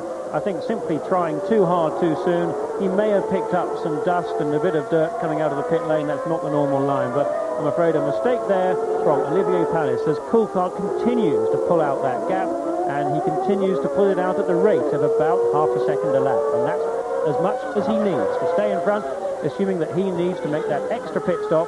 It's lap 11 now. If he's going to do this 3-stop routine, I'd expect that first stop in about another 5 laps from now, lap 16, or thereabouts. Looking good for Coulthard, looking good for Schumacher, currently looking bad for Damon Hill. Race order, lap 13 out of 71, second and third there, Schumacher and Hill. Leading them by 5.5 seconds, Coulthard. In fourth position is Gerhard Berger, 10 seconds behind Hill, and 5 seconds ahead of Johnny Herbert, who is in fifth place. So Lacey is sixth, Martin Brundle is seventh, Eddie Irvine is eighth, his teammate Rubens Barrichello is ninth. Mika Hakkinen has come up in the McLaren Mercedes from 13th on the grid to 10th. He's passed his teammate Mark Blundell, who is 11th and started 1 place ahead of him. Heinz-Harald Frentzen, having fought his way up from the back of the grid, is now in amongst the quick men. He's right behind behind Mark Blundell and Mika Häkkinen. In fact, the three of them are racing together. Häkkinen 10th, Blundell is 11th, and Heinz-Harald Frentzen is in 13th place. And everybody up to the 17th position man, Luca Badea, who started from the pit lane, have been lapped. Schumacher and Hill, the chicane. And looking at the rate that Berger's dropping away from Damon Hill at, Berger's lapping about 1 second, 1.5 seconds slower than Hill. I'm beginning to wonder whether or not, in fact, Ferrari might be going for a two-stop routine. The pace doesn't look quick enough, although Ferrari, it must be said, haven't been quick here this weekend. But we shall really know the answer, I think, in probably the next 3 or 4 laps, because if for anyone to be on a three-stop routine, they will need to stop, certainly within the next 4 laps. And this is Mika Häkkinen's McLaren, and we're in 10th position. And ahead of us is Rubens Barrichello in the Jordan Peugeot, exiting the new chicane, coming up to the right-hander at about 130 miles an hour, into the left-hander at turn 11, and now into the double right, turns 12 and 13 to complete the lap. And Mika Häkkinen hoping to exit it faster than Barrichello and take the place. And of course the problem is, because of that turbulence, because Häkkinen can't close up during that corner, he just can't get close enough to Barrichello coming out of that corner to get a run on him down into this first corner on the next lap. It's a real problem, and why overtaking is nigh on impossible here. Interesting to see that we've got Frentzen now ahead of Bouillon. I'm sure that Bouillon let his teammate go by. It's the first time this year that Bouillon has been ahead of Frentzen, and of course the reason for that was because Frentzen didn't take the start from his group position when his Sauber stalled. Now what's going to be interesting to see, can Frentzen manage to overtake Mark Blundell, because we've seen few real overtaking manoeuvres so far. 9th, 10th, 11th, 12th and 13th together. Barrichello leading Mika Häkkinen in the red and white McLaren. That is Mark Blundell, who is in 11th place. Behind him, Frentzen in the blue Sauber. Behind him is his teammate Bouillon. And it's close. And as Jonathan was saying, although they're together, it's by no means going to be easy for any one of them to get ahead of the man ahead, because of turbulence, because of the fact that their cars are so similar in performance. And it looks like Frentzen there has moved ahead of Mark Blundell. That would have been a very opportunist manoeuvre by Frentzen. It's a clean manoeuvre too, but I have to say Mark Blundell has impressed me. He's out-qualified his teammate Häkkinen for the first time this year in qualifying. Now, whilst Häkkinen has reverted to the older and better, at the moment, specification MP4 10B McLaren, at the moment Blundell is using basically the later version, which is not as good, with some parts changed. And to add to his problems, he's also got this bad back. He wrenched his back this morning and is no doubt racing under some pain. So, yes, Heinz-Harald Frentzen is now 11th from the back of the grid. He is amongst the fast men, but Frentzen's last lap, when he got ahead of Mark Blundell, was very close to that of Mika Häkkinen, who is now in 10th position ahead of the German in the Sauber. There's Barrichello. He's not. Behind him is Häkkinen. There is Frentzen. There is Blundell. Behind Blundell is Bouillon. And it's lap 15 in the Portuguese Grand Prix. David Coulthard has now stabilised the lead, some 4 seconds ahead of Michael Schumacher, who continues to be that 1.5 vital seconds in front of Damon Hill in third place. It's the battle for the first 3 places that are tolerably close, because Gerhard Berger in the Ferrari is now well behind in 4th position, 6 seconds ahead of 5th place Johnny Herbert. Both the Benettons are in the top 6, both the Ferraris are in the top 6, both the Williams Renaults are in the top 6. Now, let's see what Frentzen can do about Häkkinen. That's Häkkinen just ahead of Frentzen, and in front of Häkkinen is that man, Rubens Barrichello. These 3 running in a close formation. I think there's a chance that Frentzen could be running on a 3-stop routine, and that could be giving him an advantage. He may have a lighter car than the McLaren ahead of him, and particularly the Jordan. I suspect the Jordan is doing a 2-stop strategy, maybe the first stop round about between lap 17 and lap 20, but possibly more likely 3 stops for the Sauber.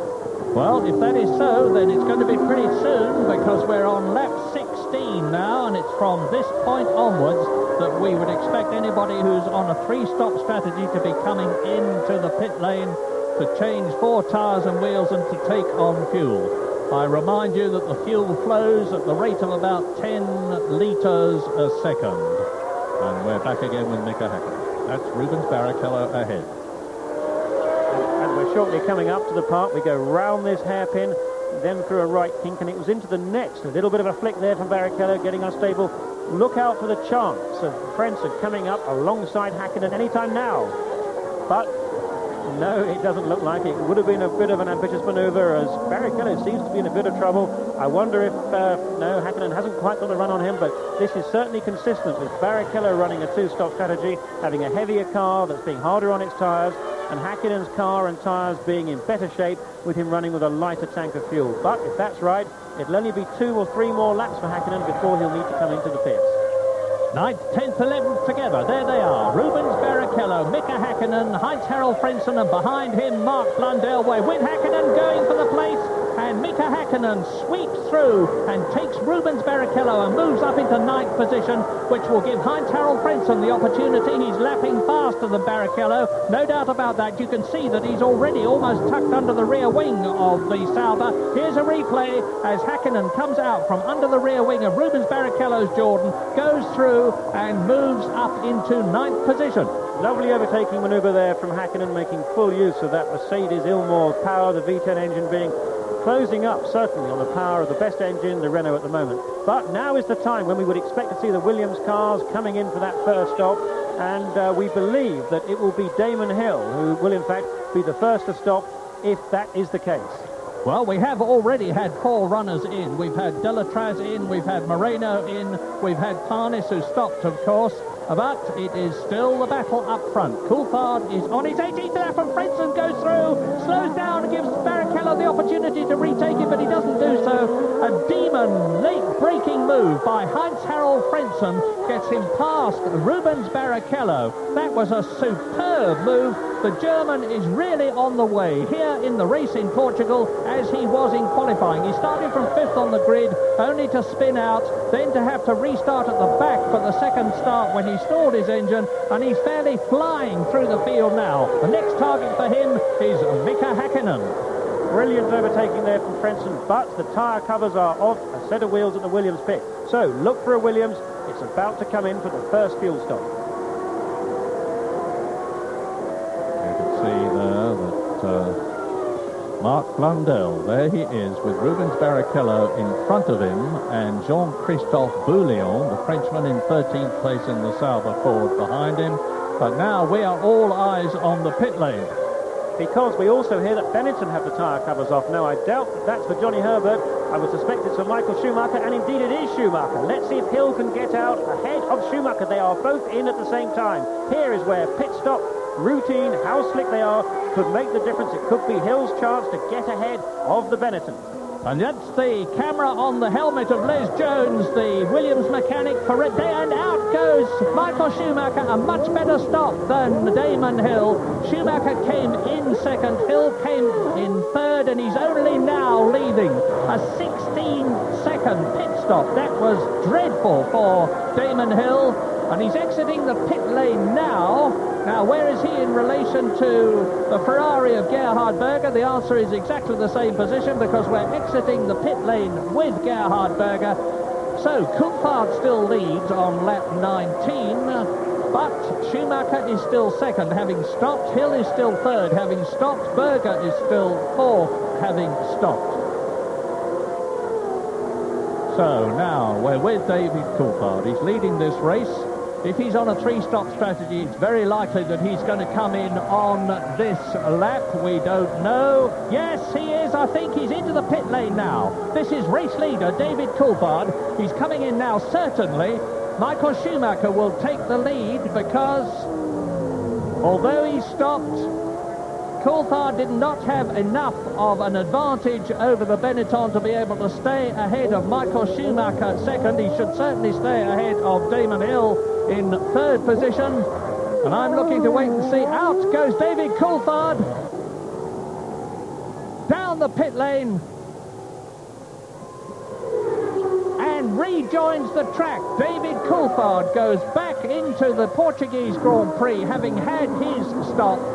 So it is Coulthard stopped, Schumacher stopped, and Alesi has now moved up into third position. And that's Johnny Herbert, who was in fifth place.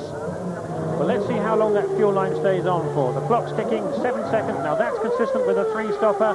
That means Herbert's got 2 more stops to go. Now, what we did see was Damon Hill have that dreadful stop.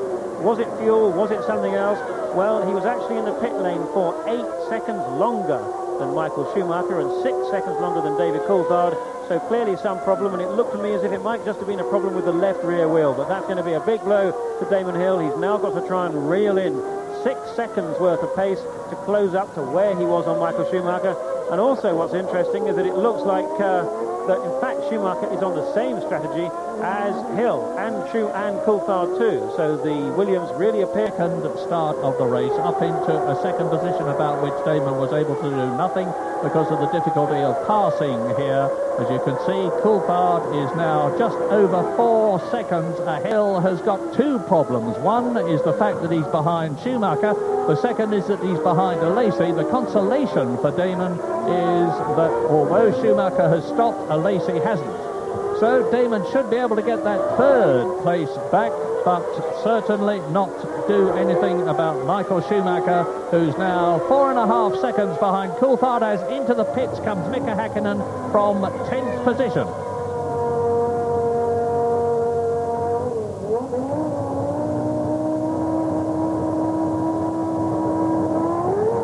And out goes the McLaren. Nice clean stop. Bags of smoke from the tyres as he accelerates out. We're on lap 21 out of 71. You're looking at the 2nd placed Michael Schumacher, who is 4.5 seconds behind the commanding David Coulthard. They have both had their first of, we suspect, 3 stops for tyres and fuel. And Damon Hill is behind the Ferrari of Jean Alesi, the Canadian Grand Prix winner, coming towards us now. Coulthard. That is Taki Inoue, who is 16th. That is Michael Schumacher, who is 2nd. Here is Jean Alesi, and right behind him, 4th place Damon Hill is setting about the Ferrari in an endeavour to get the 3rd position back. The gap between Alesi and Schumacher is 9.7 seconds. So Damon Hill is some 10 seconds behind his World Championship rival now in 3rd position. Well, I'm not convinced that we are seeing, or that we just have seen, the first of 3 stops from the Williams. Particularly as looking at that stop from David Coulthard, he was actually stationary for 8 seconds, and that might have indicated an 8-second flow of fuel. Now, the fuel flows at 9 litres a minute, 8 nines are 72, and that means that could be in line for the first of just 2 stops. And that could also be a reason why Damon Hill's stop was longer than that of Michael Schumacher, though still the amount of increase in length of 6 seconds over David Coulthard would indicate that there was certainly some kind of problem in that Williams stop. Now, furthermore, we had Häkkinen who stopped at lap 20. He had the fuel pipe on for a total of 10 seconds too, and lap 20 is beyond the quarter distance point. There we are, Mikko Sala in for his first stop. Now that'll be at lap 21, and that's certain to be, I think, the first of 2. I suspect that Häkkinen is on 2 stops, and that we may well see that from the Williams duo as well. And we shall only really know when we find out who has stopped by round about lap 40, because normally the second stop that these drivers make, if they're going to do 2 stops, it'll be a lap 45 for the second stop. If they're going to make 3 stops, I'd expect the second stop to be lap 35.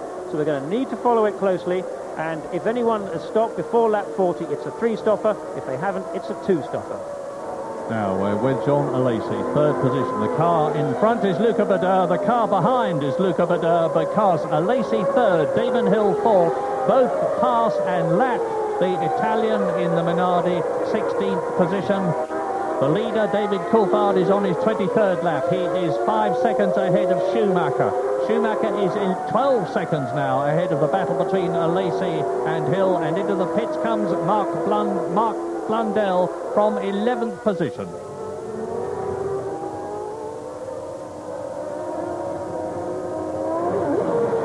Nice clean stop like Mika Häkkinen, and as Blundell goes out, let's join Tony Jardine in the pit lane, who watched the Williams stops. It was quite a dramatic competition, a direct comparison between the Benetton and Williams teams as Hill and Schumacher came in together. And we, like you in the commentary box, were unable to work out why Damon was 8 seconds longer in his stop other than they seem to be putting more fuel in. We're only speculating now, but Adrian Newey called for Charlie Whiting, the FISA delegate, to come down to the garage, and he's been discussing quite animatedly about the refueling nozzle. We suspect at this point that perhaps it was jamming and the fuel wasn't going in quite as fast as Williams wanted. Yeah, and let us remember there's a precedent for that with Michael Schumacher, where they were not able to get the fuel in quickly enough because of a problem with the fuel rig. It could well be that Damon Hill has got less fuel in the car after his stop than the Williams team intended him to have, in which case that would dramatically alter his strategy. Meantime, he's right up behind the Ferrari of Jean Alesi in third position. Coulthard still leading, nearly 6 seconds now ahead of Schumacher, who is 15 seconds ahead of this battle. Well, that may be the situation. Now, that's Frentzen in for his stop. Now, let's see if he can get out and end up ahead of Mika Hakkinen. He was behind, and this is in a situation when good pit stop strategy really could make the difference. But my suspicion is that the right amount of fuel may have gone in that Williams, but it took a lot longer to do so. Indeed, 6 seconds longer. That would account for that tardy stop by the Williams team. We shall only know when we see when they come in for their second stops. And if that is the case, I would fear that there's no redress for them. You can't claim back time, even if you can maintain that it was the fuel rig that caused the problem. So Damon Hill now is doubly cursed, if you like. And there is Jean Alesi in front of him coming into the pit lane. Damon Hill goes back into third position, but he's now 15 seconds behind Schumacher and 20 seconds behind race leader David Coulthard, who's on lap 25. So Alesi stops. Eyes are clean, wheels changed, fuel nozzle in, fuel nozzle out, Alesi out. 10 seconds, call that 80 litres of fuel.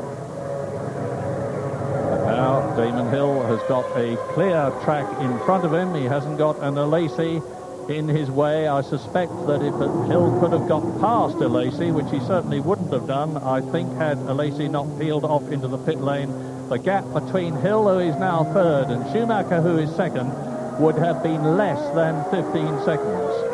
Whatever, Damon Hill has got a massive hill to climb. We're on lap 25 now, and Coulthard is leading. He's more than 1/3 of the way through the Portuguese Grand Prix, which is 71 laps long. David Coulthard, who has yet, for Williams or anybody else for that matter, to win a Grand Prix in his second season of Grand Prix racing, his first full season of Grand Prix racing. Damon Hill crosses the line to complete the lap. And in front of him is Mika Salo, the Finnish driver in the Seoul Tyrrell Yamaha, after the sad enforced retirement of his teammate Ukko Katayama at that crash at the first start of the Portuguese Grand Prix. And Salo will move over when he sees Damon Hill's Williams Renault loom large in his mirrors. He's a very experienced driver, and he does so. Salo, who is 14th, has now been lapped by Damon Hill and, of course, by David Coulthard, the race leader, and Michael Schumacher, who is second, 6 seconds behind Coulthard. Now, traffic's obviously now playing a part as Eddie Irvine comes in for his stop. Let's just see how long he's stationary for. This is the critical thing, all determined by the amount of fuel that goes in the car, assuming there are no mistakes. 10, 11 seconds, 12. Well, this seems a long stop. It seems a very long stop there at 14 seconds. And I don't really think there's any chance of them doing a one-stop strategy in this race. But anyway, on that last lap, Damon Hill actually closed. He took 0.7 of a second off Michael Schumacher. But David Coulthard was faster still. Coulthard's last lap, a 1 minute 24.0. And at that time, Schumacher's was a 1 minute 25.0, and Hill 1 minute 24.3. So still very close at the front end, with Coulthard still setting the pace. And Michael Schumacher very happy, I'm sure, about the situation in the race from his point of view, because although he is in second position and therefore on 6 points as opposed to a possible 10 for winning the Portuguese Grand Prix, most importantly, he's ahead of Damon Hill, 2 points ahead of Damon Hill, as well as 1 place ahead of Damon Hill. And if Schumacher stays where he is now, he will increase his World Championship lead of 15 points over Damon Hill Only 4 races to go after this one. Germany, Aida in Japan, Suzuka in Japan, and Australia in Adelaide. There would be 40 points then, and Schumacher would be 17 points ahead of Hill. It's getting more and more difficult for the Englishman, but there's still a long way to go in the Portuguese Grand Prix. As ever, anything can happen. As we look at Johnny Herbert in 5th position, 15 seconds behind Gerhard Berger, and the race order on lap 27 is Coulthard leading and controlling the race, 6.5 seconds ahead of Schumacher, who is 17 seconds ahead of Hill, who is 10 seconds ahead of 4th place Berger, who is 15 seconds ahead of Johnny Herbert that we're looking at in 5th place. Jean Alesi is 7.5 seconds in 6th position behind Johnny Herbert. Brundle is 7th, and Heinz-Harald Frentzen has now fought his way up after his stop to 8th position, but there's a massive gap between him and Brundle, a gap of nearly 20 seconds. And significantly, Frentzen has indeed moved ahead of Mika Häkkinen. Häkkinen down there in 9th place.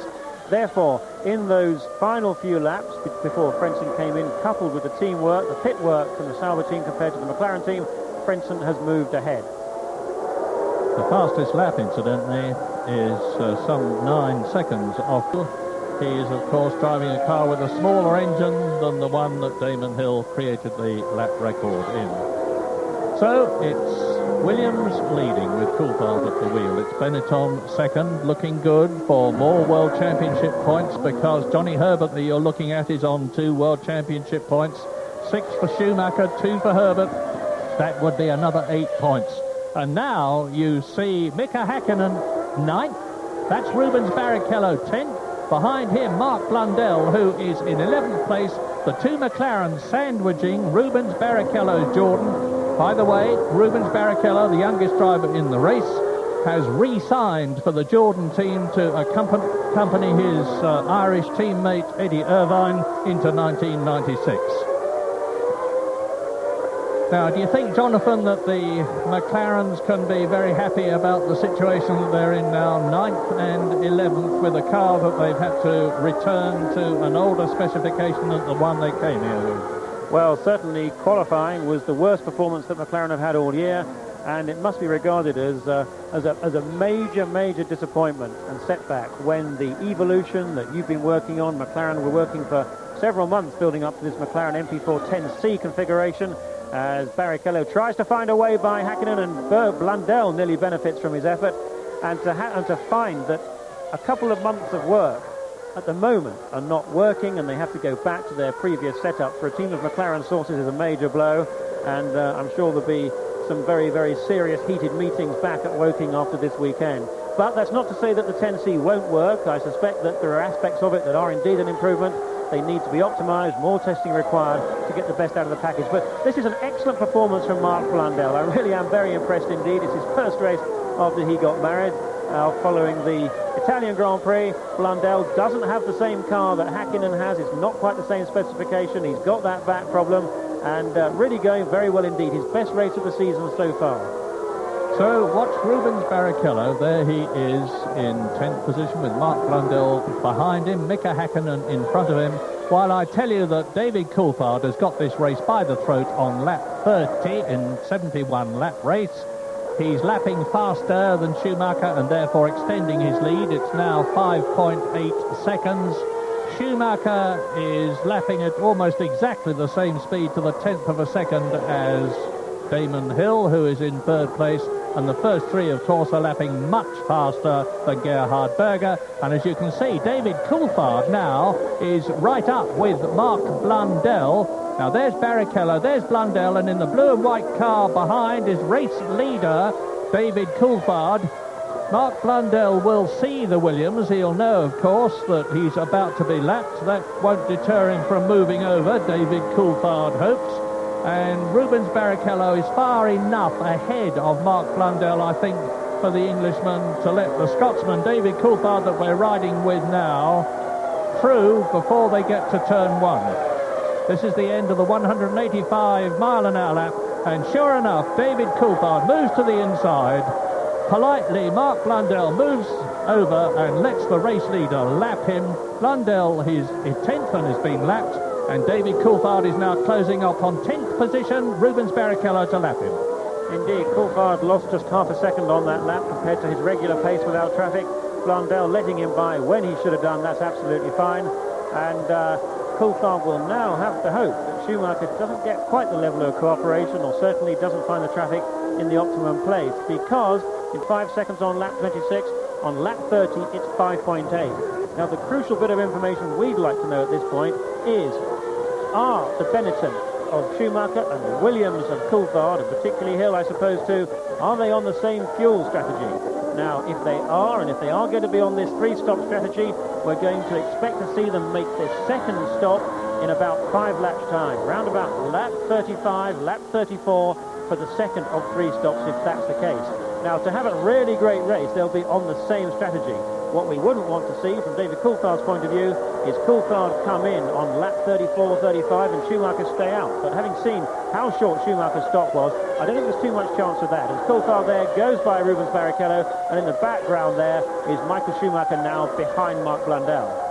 And Eddie Irvine is in the traffic there too. Eddie Irvine in 12th position behind Mark Blundell, and they were both ahead of Michael Schumacher as he came out of turn 13, the last corner.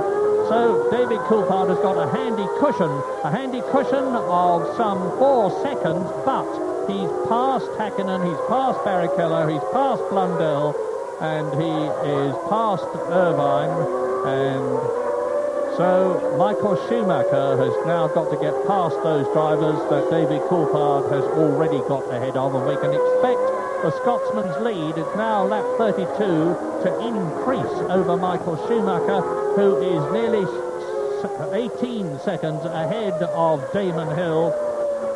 And unless something magical happens in strategy and stopping terms, it looks as though Schumacher is going to finish ahead of Hill in Portugal, which would be very bad news for Damon Hill's World Championship chances. You're watching race leader David Coulthard. Now, whilst in the first stint we saw Coulthard have quite a clear advantage over Michael Schumacher, with Schumacher, Hill and Coulthard now on their second set of tyres, that situation is not applying. And in fact, all 3 drivers are lapping on much the same time. Hill was 17 seconds behind Schumacher on lap 26. He's 17.5 seconds behind Schumacher on lap 32. So he's in fact just lost a little bit. He's certainly not catching Schumacher. And all Hill can hope for at this stage is that Schumacher has a problem with his car or an incident, or indeed that Schumacher is making a 3-stop strategy, when Hill maybe, if he has taken this much extra fuel on, he may be able to go on longer and make just one more pit stop by the end. But I'd be surprised, frankly, but we're going to have to wait and see. We've got another 3 or 4 laps before we know the situation. Just about half distance, lap 33 in the 71 lap Portuguese Grand Prix, and as you watch Mika Häkkinen and now ride with Coulthard, who goes past the Finn and laps the 9th place at McLaren and now draws away from it.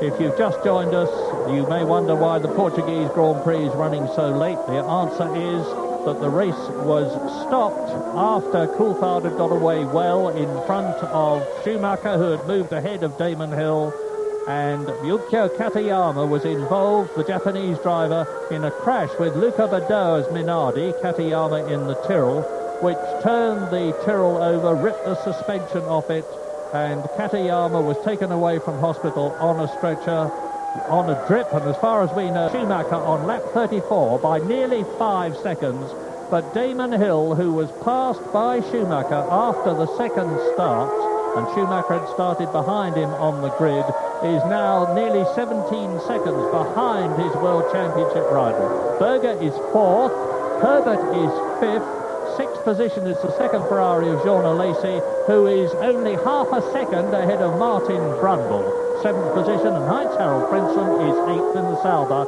having started last. And now, in the next couple of laps, we are likely to see pit stops if these drivers, and this is the most likely man, Michael Schumacher, are going for a 3-stop strategy. Now, Schumacher's first stop was shorter than anybody's, and indeed there is Gerhard Berger into the pits. Now that is entirely consistent. There we go, Berger confirmed on 3 stops, smoke pouring off those tyres.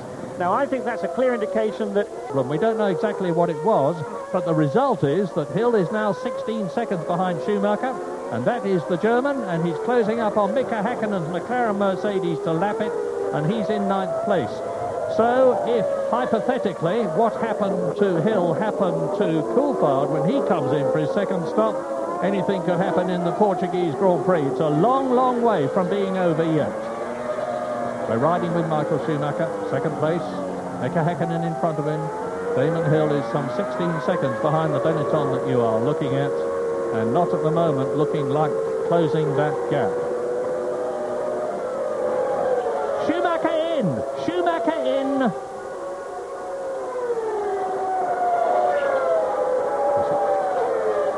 This is his second stop. Now I'm looking to see Damon Hill go past and to move up into second position.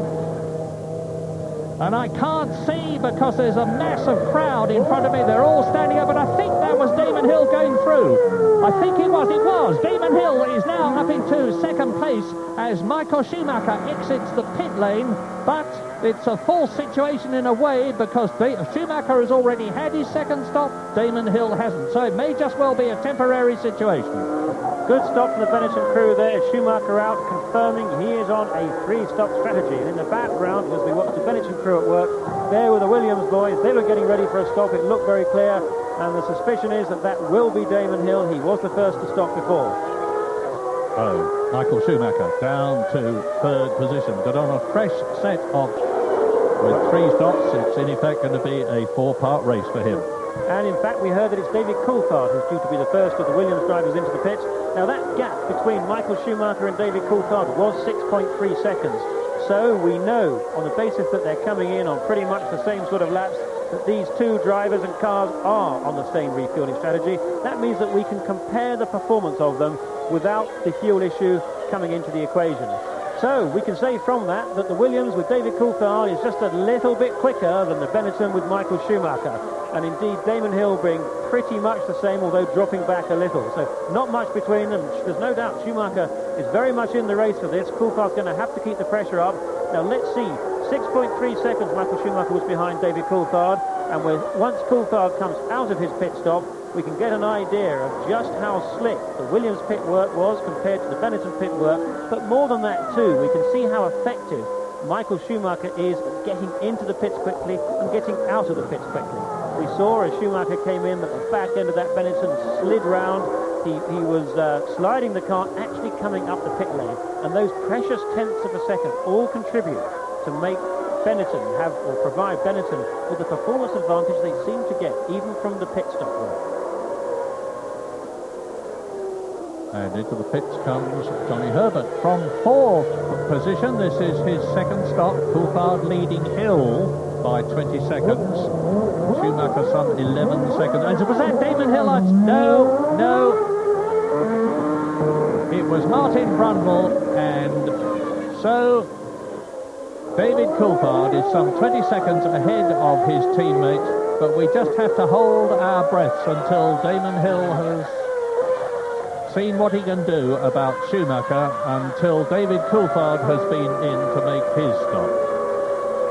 And the covers are coming off David Coulthard's tyres, I can tell you that, looking at the Williams pit crew, as through to complete the lap comes Michael Schumacher. Now Coulthard is 29, nearly 30 seconds ahead of Michael Schumacher, so potentially the Scotsman has got the opportunity certainly to get into the pits, change 4 tyres and wheels, take on as much fuel as he sensibly needs, provided there is not a fuel rig problem as we imagine there probably was with Damon Hill, and still get out in the lead.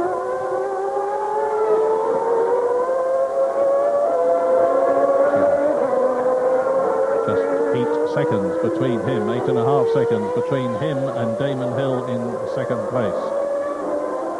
And the race order on lap 38 out of 71 as you watch third placed Michael Schumacher, and we wait expectantly for David Coulthard to come sweeping into the pit lane. Is Coulthard, Hill, Schumacher, and this is David Coulthard, race leader, making his stop.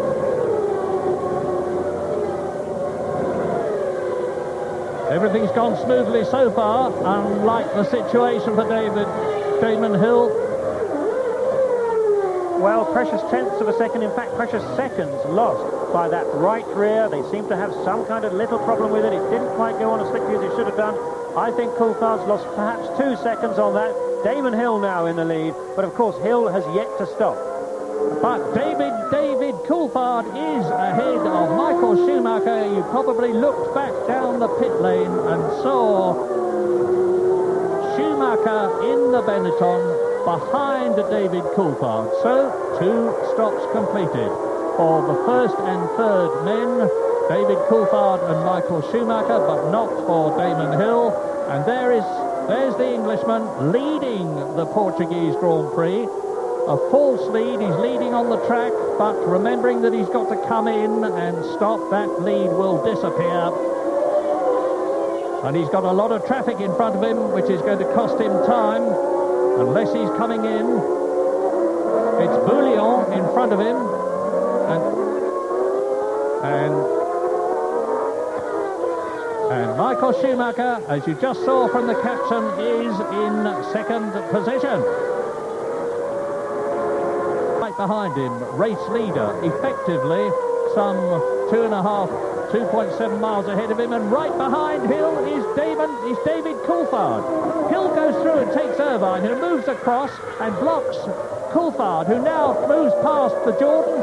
So you're seeing the race leader, Damon Hill, the second place man, David Coulthard, absolutely together. First and second in the Williams, as they were last year. They finished first and second in 1994. With only 0.6 of a second between them, but I remind you again that Coulthard has already stopped twice, and we don't know exactly what Hill's strategy is going to be. Well, we hear that the tyre covers are in fact coming off for Damon Hill, but we still don't know whether or not he'll need to make 2 more stops or 1. This is absolutely fascinating now, because it may well be that the Williams team can have to adopt the strategy of letting Hill stay out there for as long as his fuel load allows, whilst David Coulthard gets slowed up, and potentially Michael Schumacher. Schumacher is 3.8 seconds behind David Coulthard, and if they are indeed doing a 2-stop strategy for Hill, that means that all of these 3 front-running drivers have got 1 more stop to make. Now, normally one would have expected, and then we can see a best lap there from David Coulthard. That was from very early on in this race, so clearly the pace having slowed up, and back to the longer stop than that for Coulthard and Schumacher, because we know that they're on a 3-stop routine, probably 3 seconds longer. Now that will ultimately, logically, let Coulthard through back into the lead, unless there is some kind of problem with the last stop from David Coulthard. Well, the race is between the top 3, no doubt at all about that, because 4.5 seconds separate Damon Hill that you're looking at, David Coulthard that you've just seen, and Michael Schumacher, who is in 3rd place. And Jorna Lacey and Gerhard Berger, who are separated by only 1.5 seconds in 4th and 5th places, are 48 and 14 on lap 44, this lap out of 71. Let's just look at and enjoy this battle. Hill, Coulthard. Now, we've heard at this point from Goodyear that there is no problem in terms of tyre wear with the drivers just making 2 stops. So that also fits the logic for Williams of doing 2 stops for Damon Hill. And interestingly, these tyres, these slick smooth tyres, they start with just 2.6 millimetres of tread, and they can wear down, or certainly usable tread, they can wear down to 1.5 millimetres before they need to be changed. The front tyre pressures run at 21 psi and the back ones at 18. But this is interesting now, because I'm sure that David Coulthard knows that unless Damon Hill makes a mistake, and that was nearly one there as Hill struggles on the older tyres, Coulthard's on the fresher tyres, tyre covers are off. This could mean that Hill is due to be in on this lap. Certainly he's struggling to contain the increasing sliding there of that Williams car. Let's see, we're on the final corner. He'll come into the pits at the end of this corner, if that's and indeed he does. David Coulthard takes the lead. Damon Hill, who was leading until he came to the pits entrance, in again. Now let's look to see how long this fuel stop takes. If it is round about 10 or maybe 11, 12 seconds, that certainly is on line for a 2-stop strategy. If it's about 7 or 8, it will be a 3-stopper. There's the answer. I'm quite sure that Damon Hill has made his final pit stop. He's on a two-stop strategy. Sensational, and there is the leader, the new leader, the man who led before. David Coulthard. Schumacher is up into second place, sandwiched between the two Williams Renaults, because Damon Hill rejoined in third position, way ahead of Jean Alesi, Gerhard Berger and Johnny Herbert, who are fourth, fifth and sixth. And brilliantly, magnificently, superbly, Heinz-Harald Frentzen in the Sauber is now up to an incredible seventh position in the Sauber Ford from last on the grid, and he's only 3 seconds behind Johnny Herbert, and he's lapping faster than the Benetton. The closing stages in Portugal are really going to be great stuff. I've got no doubt about that, and we're with David Coulthard now, and he's coming up to the McLaren of Mark Blundell, who looks in his mirror, sees the race leader behind him, allows Coulthard through to lap him. Mark Blundell, who is 10th, has now been lapped by race leader David Coulthard. We're on lap 46 in Portugal. It's a 71-lap race.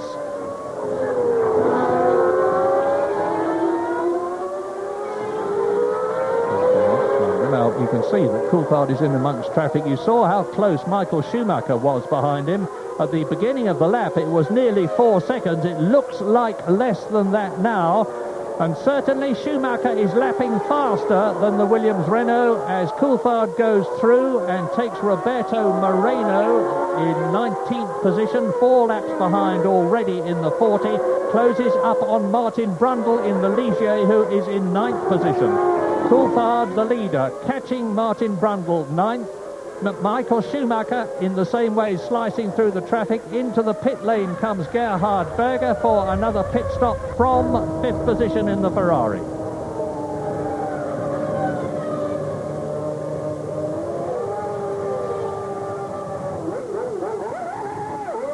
Controlled aggression in the pit lane. Everybody's got a job to do. Everybody does it superbly. The wheel men, the fuel men, and of course Berger himself, containing himself until he can release the explosive power of that V12 Ferrari engine and rejoin the race. Now there's Brundle, and he has still not been passed by Coulthard, and Mika Häkkinen is stationary and out of the race, and he was in 12th position. Another retirement for the Finn, Mika Häkkinen, and that is the 9th time that he's retired from the 13 Grand Prix of 1995. Another miserable day for Mika. So let's just recap at the front. Coulthard leads on lap 46 by 4.1 seconds from Michael Schumacher, who is 20. Coulthard and Schumacher both need to stop one more time. Lap 46 now, I think in 8 laps time, round about lap 52, or maybe less than that in fact, round about lap 53, perhaps 7 laps from now, we're going to see both Coulthard and Schumacher stop. Now that stop is likely to cost them round about 25 seconds, and so it's going to be pretty close. But the thing I think is going to mitigate against Damon Hill is that his tyres will not be in particularly good condition in another 10 laps time, while Coulthard and Schumacher will have fresh tyres. I think they'll come out of the pits probably roughly the same time as Hill is around, or a little bit ahead, if the truth be known. But the real battle is between Coulthard and Schumacher. Schumacher and the Benetton team took 4 seconds off Coulthard at the last pit stop.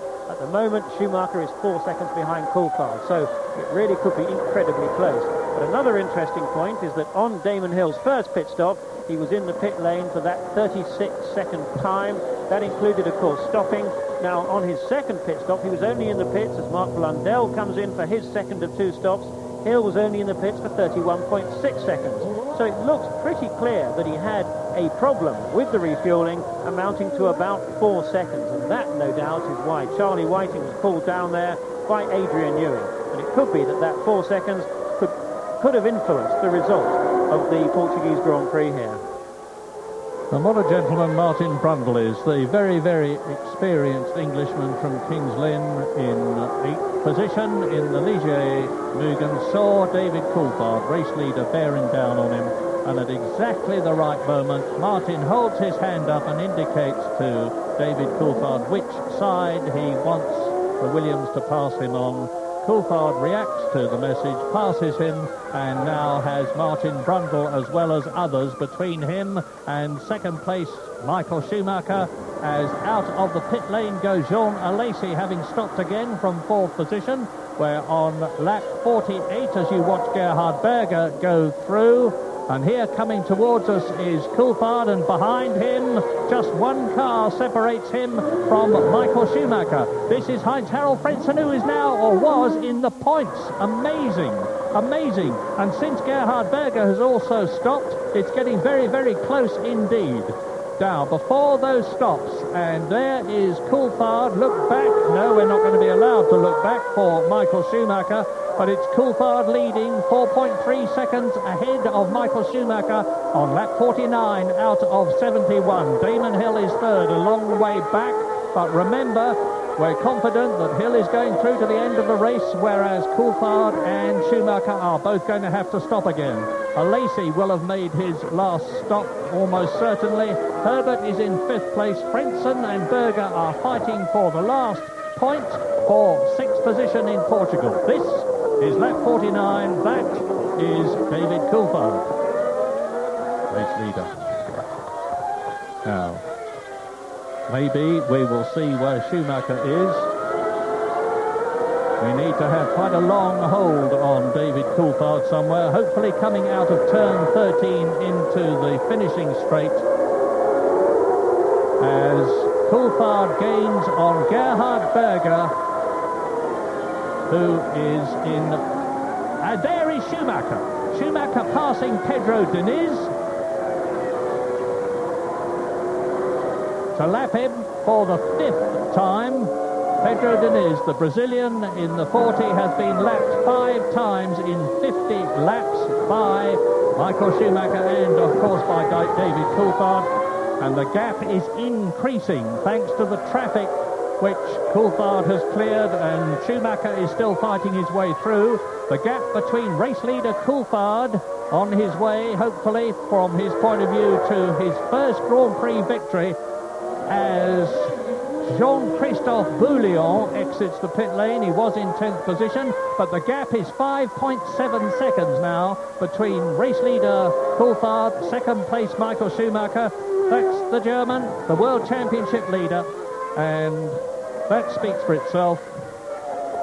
Speeding penalty in the pit lane for Andrea Montemini, the Pacific driver who was in 15th position. And he will have lost that place to Taki Inoue. Now the Japanese driver in the Arrows, on the race order on lap 50. 21 laps to go. Coulthard, Schumacher, Hill, Herbert, Berger, Alesi. 5.7 seconds separates Coulthard. Now, is it going to change? Because here is Michael Schumacher crossing the line. He is now 6 seconds behind Coulthard. So David is increased his advantage over Michael Schumacher by 0.3 of a second on the last lap. Doesn't sound very much, but every tenth counts at this sort of pace. Well, as things stand at the moment, Schumacher is 21.9 seconds, in fact just now 22.2 seconds ahead of Damon Hill. We're on lap 50. I think the pit stop is going to cost something like 25 seconds. Eddie Irvine in there.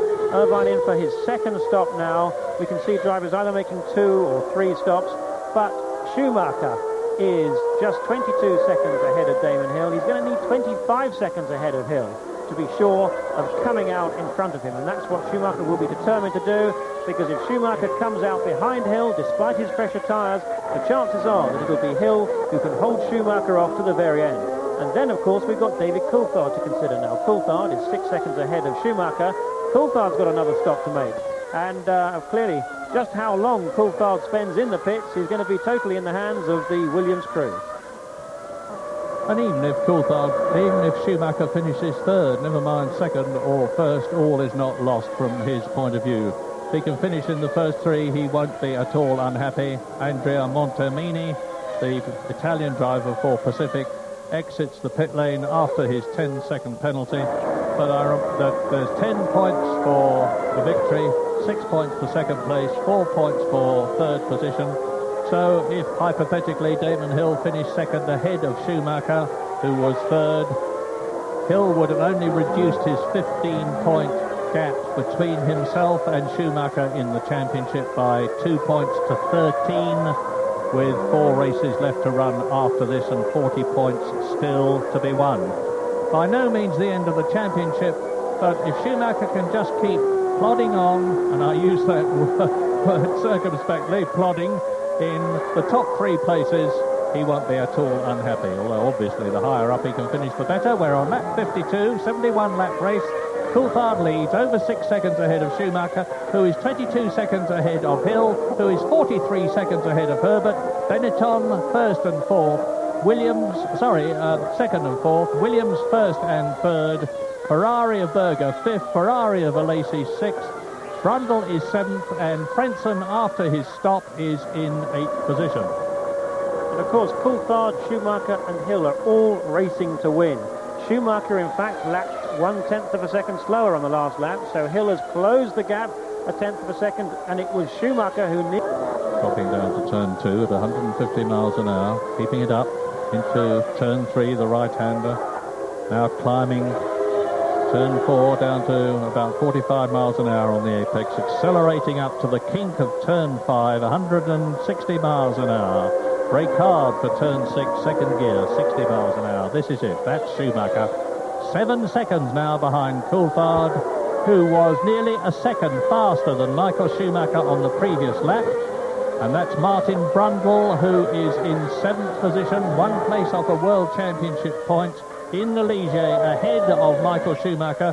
And Brundle, of course, has long since been passed and lapped by David Coulthard after Brundle let the leader through. Johnny Herbert, 4th.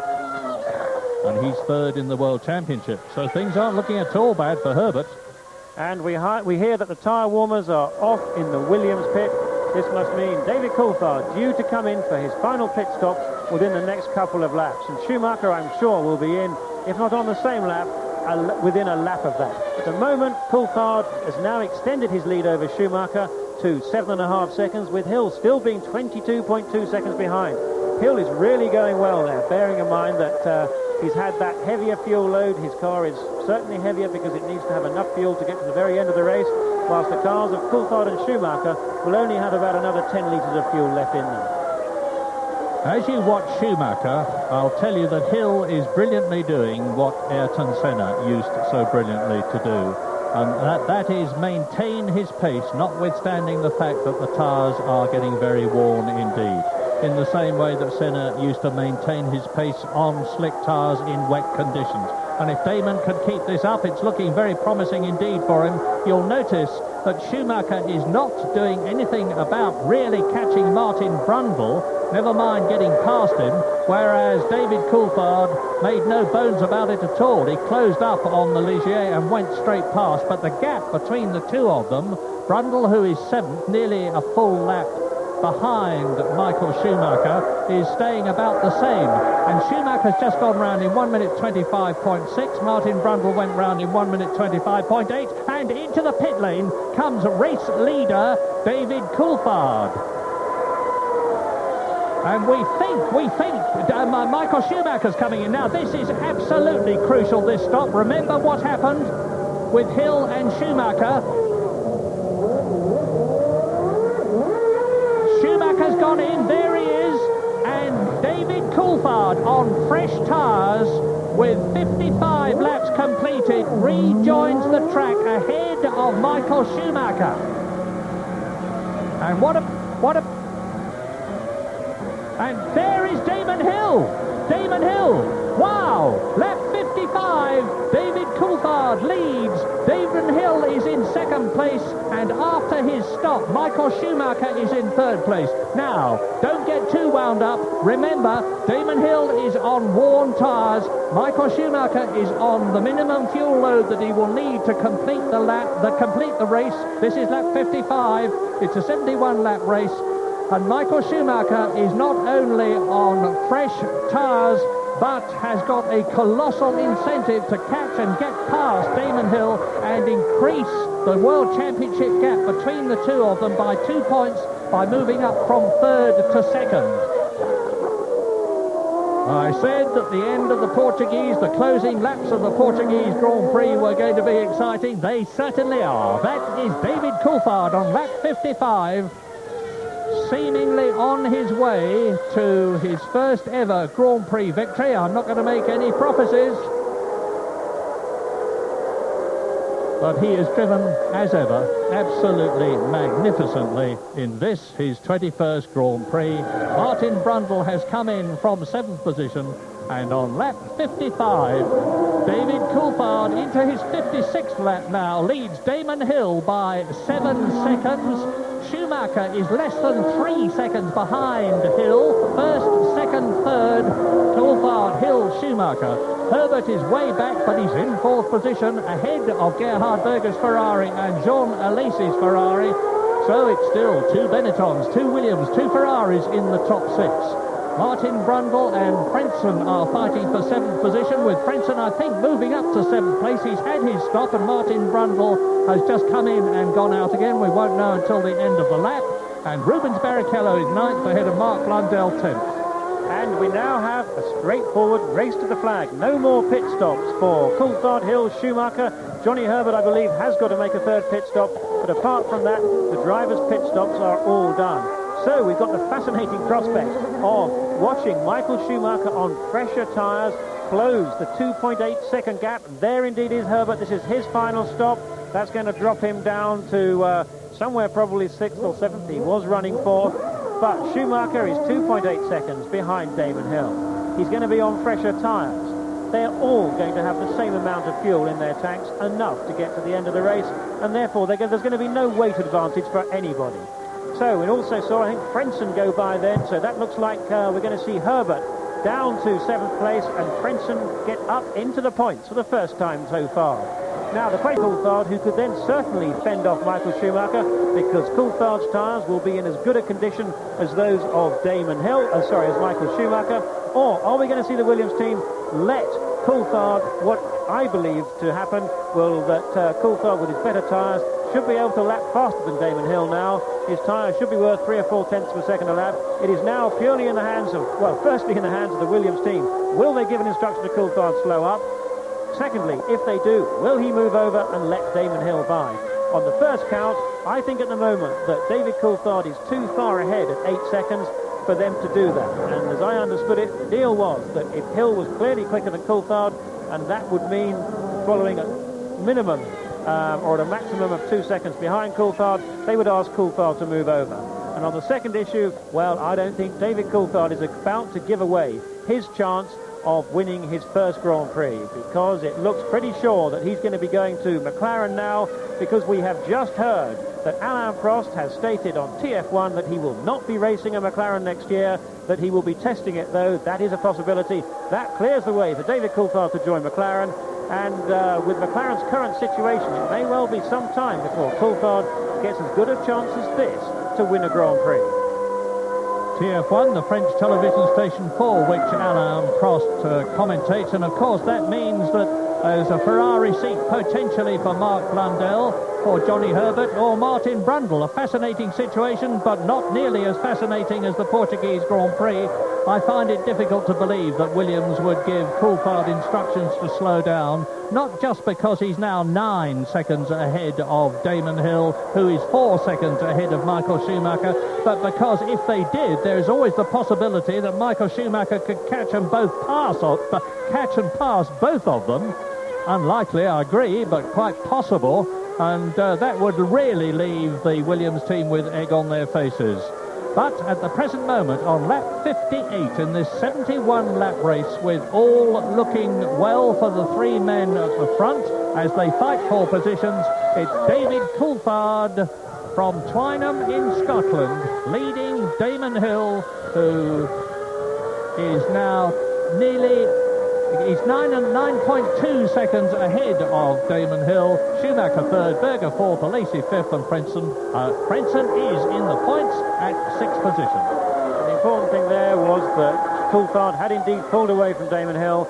The time in brackets was the time on the previous lap. That was an 8.9 second gap. It's now a 9.3 second gap. That is exactly as we would expect, because Coulthard's tyres are virtually fresh. He's only been out of the pits about 2 laps, whereas Hill, of course, made that second pit stop on round about lap 45.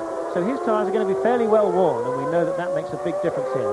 But Schumacher is maintaining that 2.9-second gap behind Damon Hill.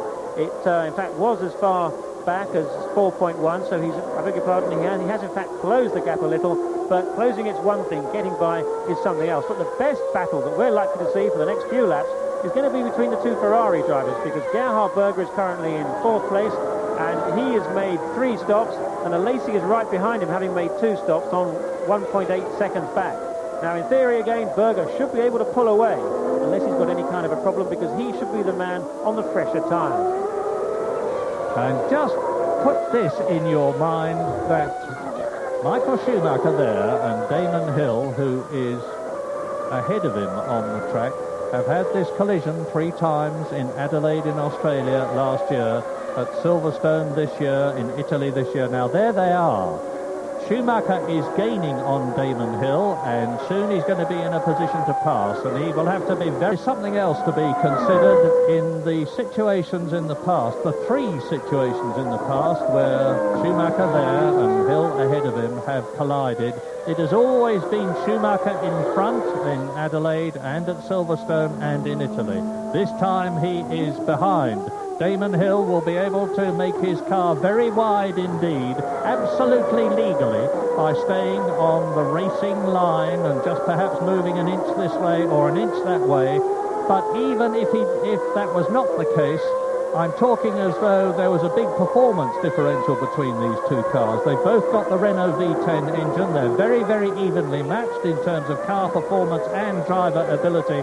The only thing that they're not evenly matched on at the moment on this lap 60, as Schumacher gets closer and closer and closer to Hill, is tyre performance, and I think that is going to make the decision. Damon Hill is inevitably going to have to, I think, yield on tyre grip alone to the very determined Michael Schumacher and lose 2 World Championship points in the process. Well, it's going to be fascinating to see exactly what does happen, because this is, as we've said so often, a notoriously difficult circuit to overtake on. Schumacher knows that he can't take any real chances, because both these drivers are racing under suspended bans. Damon Hill, just for this one race, he was given a 1-race suspended ban for colliding with Michael Schumacher at Monza. Monza was given a one-race ban suspended for 4 races at the Belgian Grand Prix for weaving in front of Damon Hill. So neither can afford to get involved in controversial circumstances here.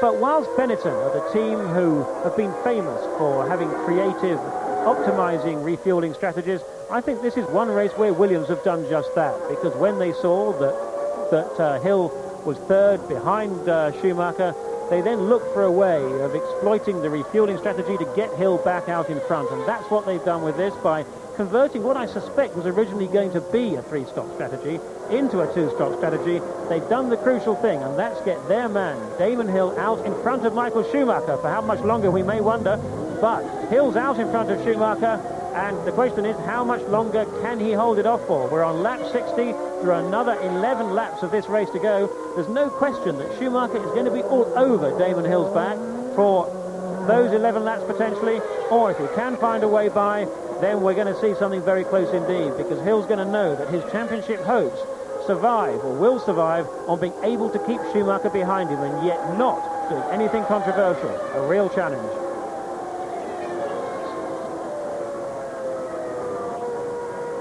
I remember the Monaco Grand Prix of 1992, when Ayrton Senna got ahead of Nigel Mansell into the lead in the closing laps, when Nigel came in to make what turned out to be an unnecessary tyre stop, when tightening a nut would have done the job for him.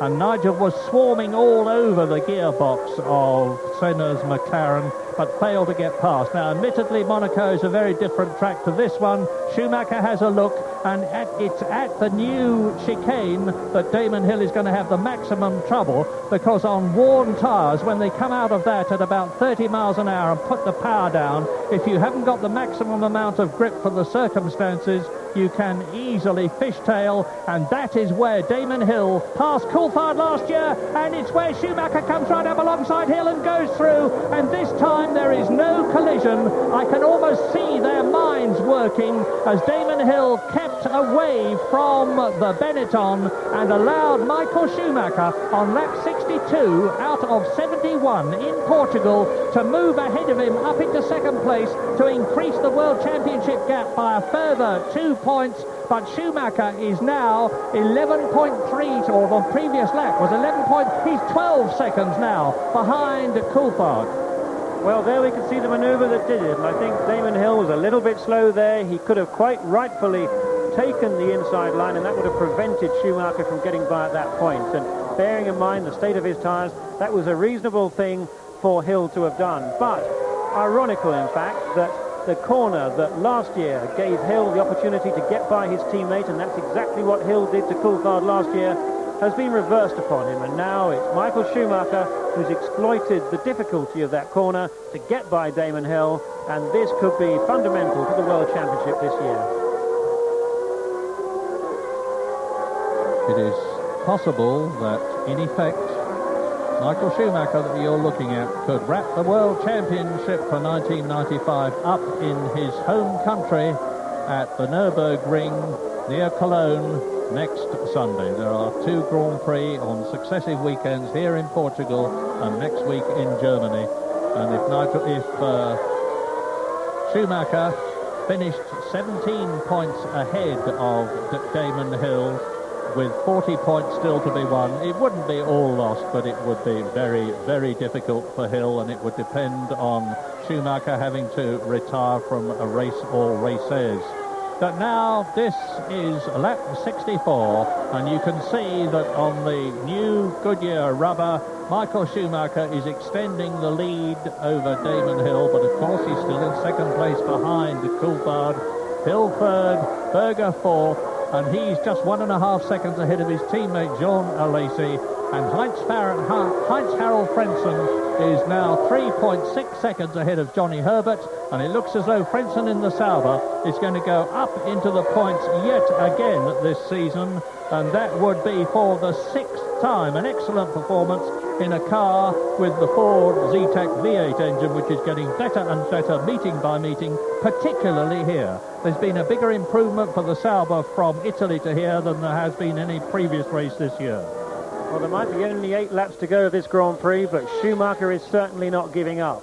He lapped half a second faster than Coulthard on his last lap. He's now 11.5 seconds behind, and he lapped 1.2 seconds faster than Damon Hill. So that's how much Hill was slowing up that man. We're looking at him now. There's the gap. He's closed it a little bit more. It was 12.2 on the previous lap, 11.4 now. It doesn't look like there's going to be any way that Schumacher's going to have a chance of wresting the lead from Coulthard. If he continues to close at the rate of even 1 second a lap, he'll still be 3 seconds behind at the end of the race. So I think now, mechanical fortunes allowing, and we mustn't forget that David Coulthard has retired from Grand Prix this year no less than 5 times due to mechanical failure. But if that doesn't happen on this occasion, this really will be David Coulthard's first win, and very richly deserved indeed. And Schumacher is going to have to just do the best he can, trailing home in second place. But the important thing as far as Schumacher's concerned is that he's ahead of Damon Hill, and he's going to end up with 2 points more than Hill in his quest to try and secure the championship as early as he can. Yeah, while you were talking, Jonathan, as Coulthard passes Bader again, I was doing a bit of quick mental arithmetic, and let me make it clear that Schumacher cannot, in fact, win the World Championship at the Nürburgring. I didn't mean that. He can, in fact, make it very, very difficult for Damon Hill. But anyway, we're in Portugal, not in Germany, and we're on lap 65, and you're watching a very cool, a very calm, a very collected, and a now very experienced David Coulthard, who has been a kart champion, Formula Ford champion, Vauxhall Lotus champion. He wasn't a Formula 3 champion, but then he moved up into Formula 3000 and finished third in the European Championship before he got his chance as a tester with the Williams team, which turned into a driver for the Williams team after the tragic death of Ayrton Senna. And now in his 21st Grand Prix, in his second season, he's not yet a winner, but he's not very far from it. easy to look at these cars as they now appear to glide around the circuit here at Estoril and forget just the tremendous stress that is on those cars. They can accelerate at about 1.5 G. That's twice the violence of a road car braking maximally. They can corner at 3.5 G, and they can brake too at 3.5 G. And the reason that they can do that is because of the phenomenal grip from those tyres. Frank Williams looking on. The grip from the tyres together with the wings and the downforce that those wings produce is really quite fantastic. And as you watch David Coulthard go around, as he comes through the left-hand hairpin, that was where Michael Schumacher managed to slip by Damon Hill, up round to the next left-hander into the final corner. Coulthard's going to be accelerating up through the gears. He'll be doing 130 now, 140. Those wings really pushing that car down into the ground. That's what creates the phenomenal cornering speed. And as he comes down at the end of this straight at maximum speed, the downforce is equivalent to 6 people standing on the front of that car and 9 people standing on the rear. It's quite phenomenal. Everything gets distorted. Half of the actual movement of the car going downwards, and it's not very much, comes from squash from the tyres, and half comes from the movement of the suspension. Johnny Herbert grappling, I think that's the right word, with the Benetton. He hasn't been at all happy with this car all season, and that was just a bit of paper blowing across the course.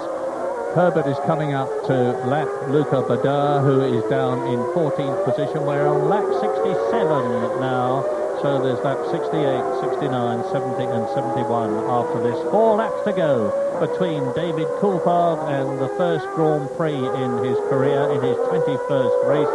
He's comfortably staying over 11 seconds ahead of Michael Schumacher. Damon Hill is still in 3rd position. 4th is still Gerhard Berger, and incidentally Hill is now nearly 7 seconds behind Schumacher. There's no question of him doing anything about getting 2nd place unless Michael Schumacher has a problem, which doesn't look likely historically. The Benetton and the Renault are both historically extremely reliable. Gerhard Berger and Alesi in the Ferraris are still 4th and 5th. Frentzen is the last point scorer at the moment, ahead of Herbert 7th, Brundle 8th, Blundell 9th, Irvine 10th, Barrichello is in 11th place, and Bouillon is 12th, and only 5 people, down to Jean Alesi, are on the same lap. And now we're on lap 68. And it was so good to see that clean manoeuvre when Michael Schumacher there went by Damon Hill. And I'm sure that the strong line that the FIA have had with regard to incidents played something towards that. But that was the right sort of way to handle that. And incidentally, referring back to the Monza crash when Hill ran into the back of the Benetton of Schumacher, Benetton issued a press release just to make sure that those people who wondered whether or not there was any chance of Schumacher brake testing Hill were firmly quashed. And in that press release, they said that they had looked at the data from the cars, and on the lap when Hill ran up into the back of Schumacher, Schumacher actually braked 8 metres later than on his previous laps, and when he was hit, he was going faster than he had done on previous laps. And it was that information, certainly, that I'm sure was taken into account that he gets through this race without incident, and he's sure to now. That will no longer apply. And I think we're going to see, and I really hope, we're going to see completely clean racing between these two, between Michael Schumacher and Damon Hill for the remainder of the year. And indeed, I think the stories of there being a real feud between these two have really been built up out of all proportion.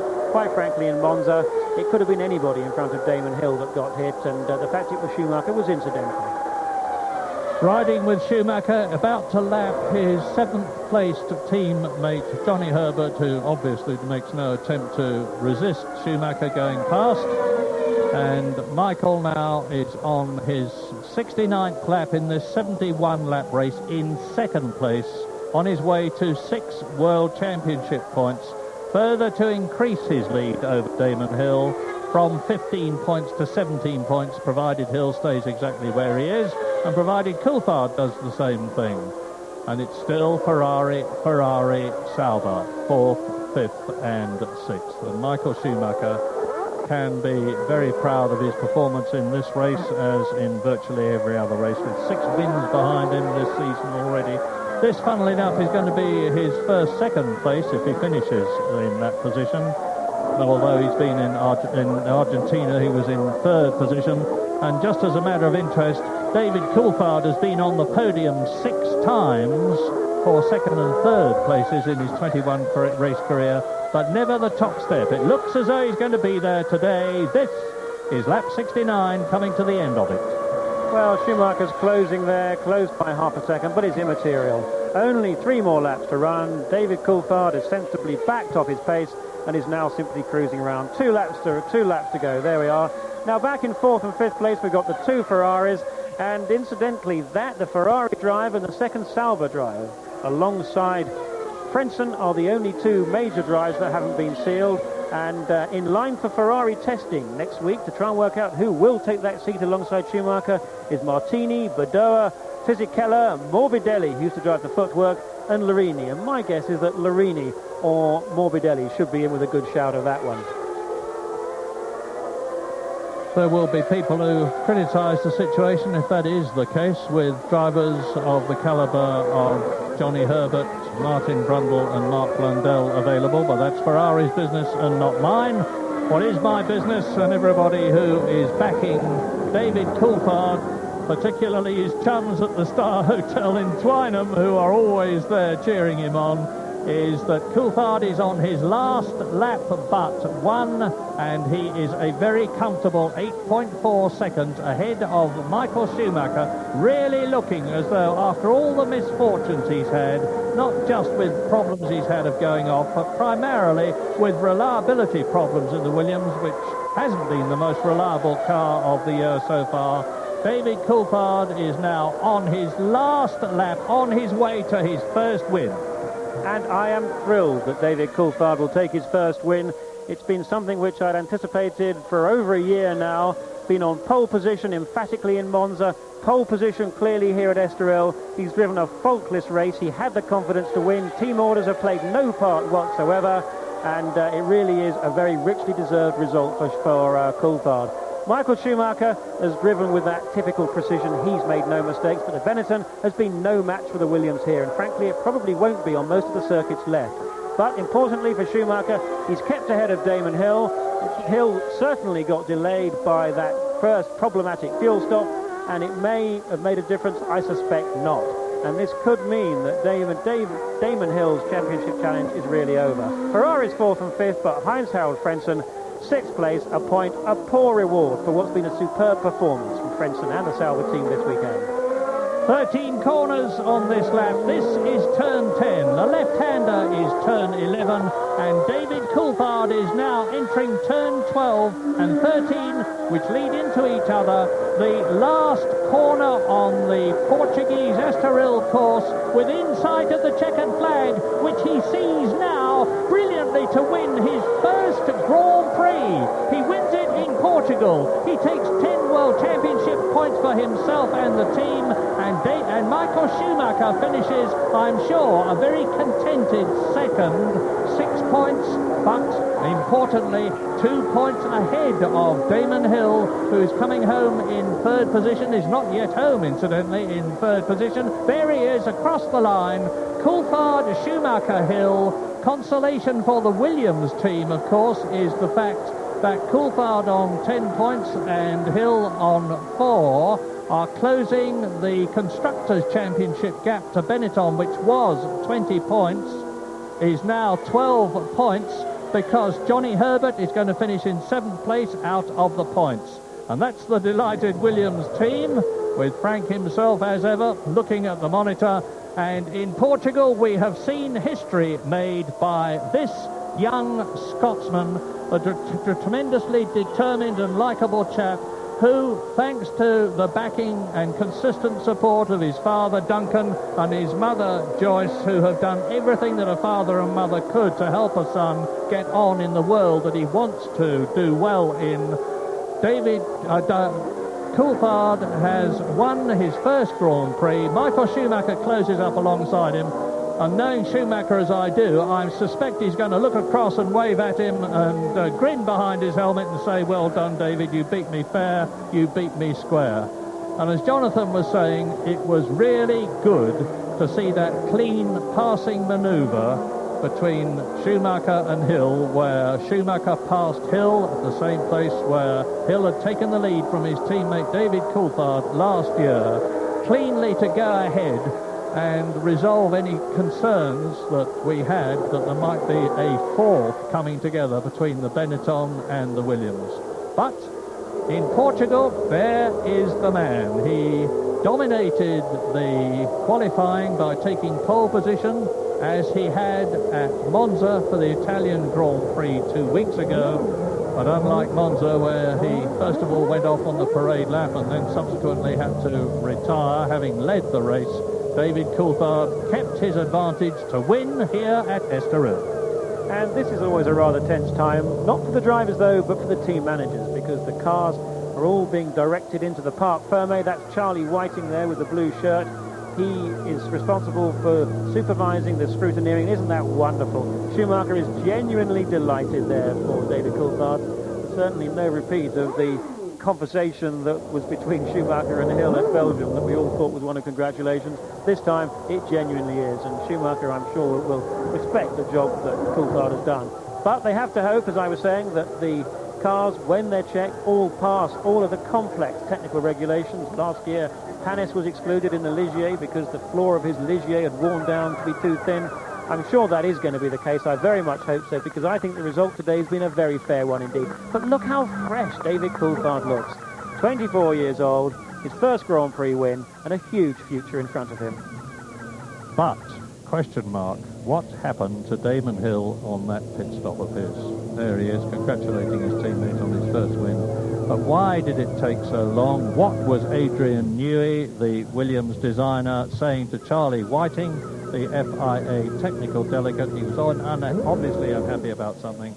Congratulations, Michael, says Damon Hill, and there are the top three men. The two Williams Renault drivers, they're standing on Charlie Whiting's magnificent construction, which measures just about everything that can be measured on a Grand Prix car, and the drivers wait.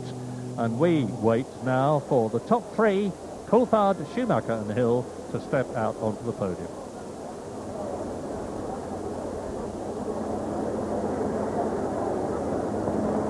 Just an update from the pit lane on Ukyo Katayama. He is now in hospital in Lisbon. The good news is he's conscious, he's talking, he's coherent, he has no broken bones.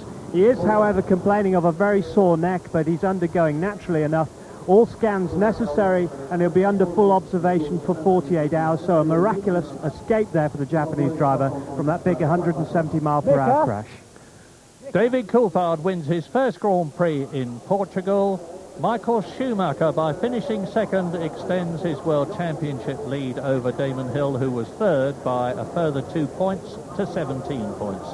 Gerhard Berger and Jean Alesi finished fourth and fifth for Ferrari, the only other drivers apart from Coulthard, Schumacher and Hill to go the full distance. But Heinz-Harald Frentzen yet again finishes in sixth position, and that's the fourth time this year that he's done so, to take a World Championship point for Sauber. And that was a brilliant drive, because he came up right from the back of the grid after having stalled his engine. But David Coulthard is the happy, happy man on the top step of the podium for the first time in his career, and no doubt he's going to be there many times again.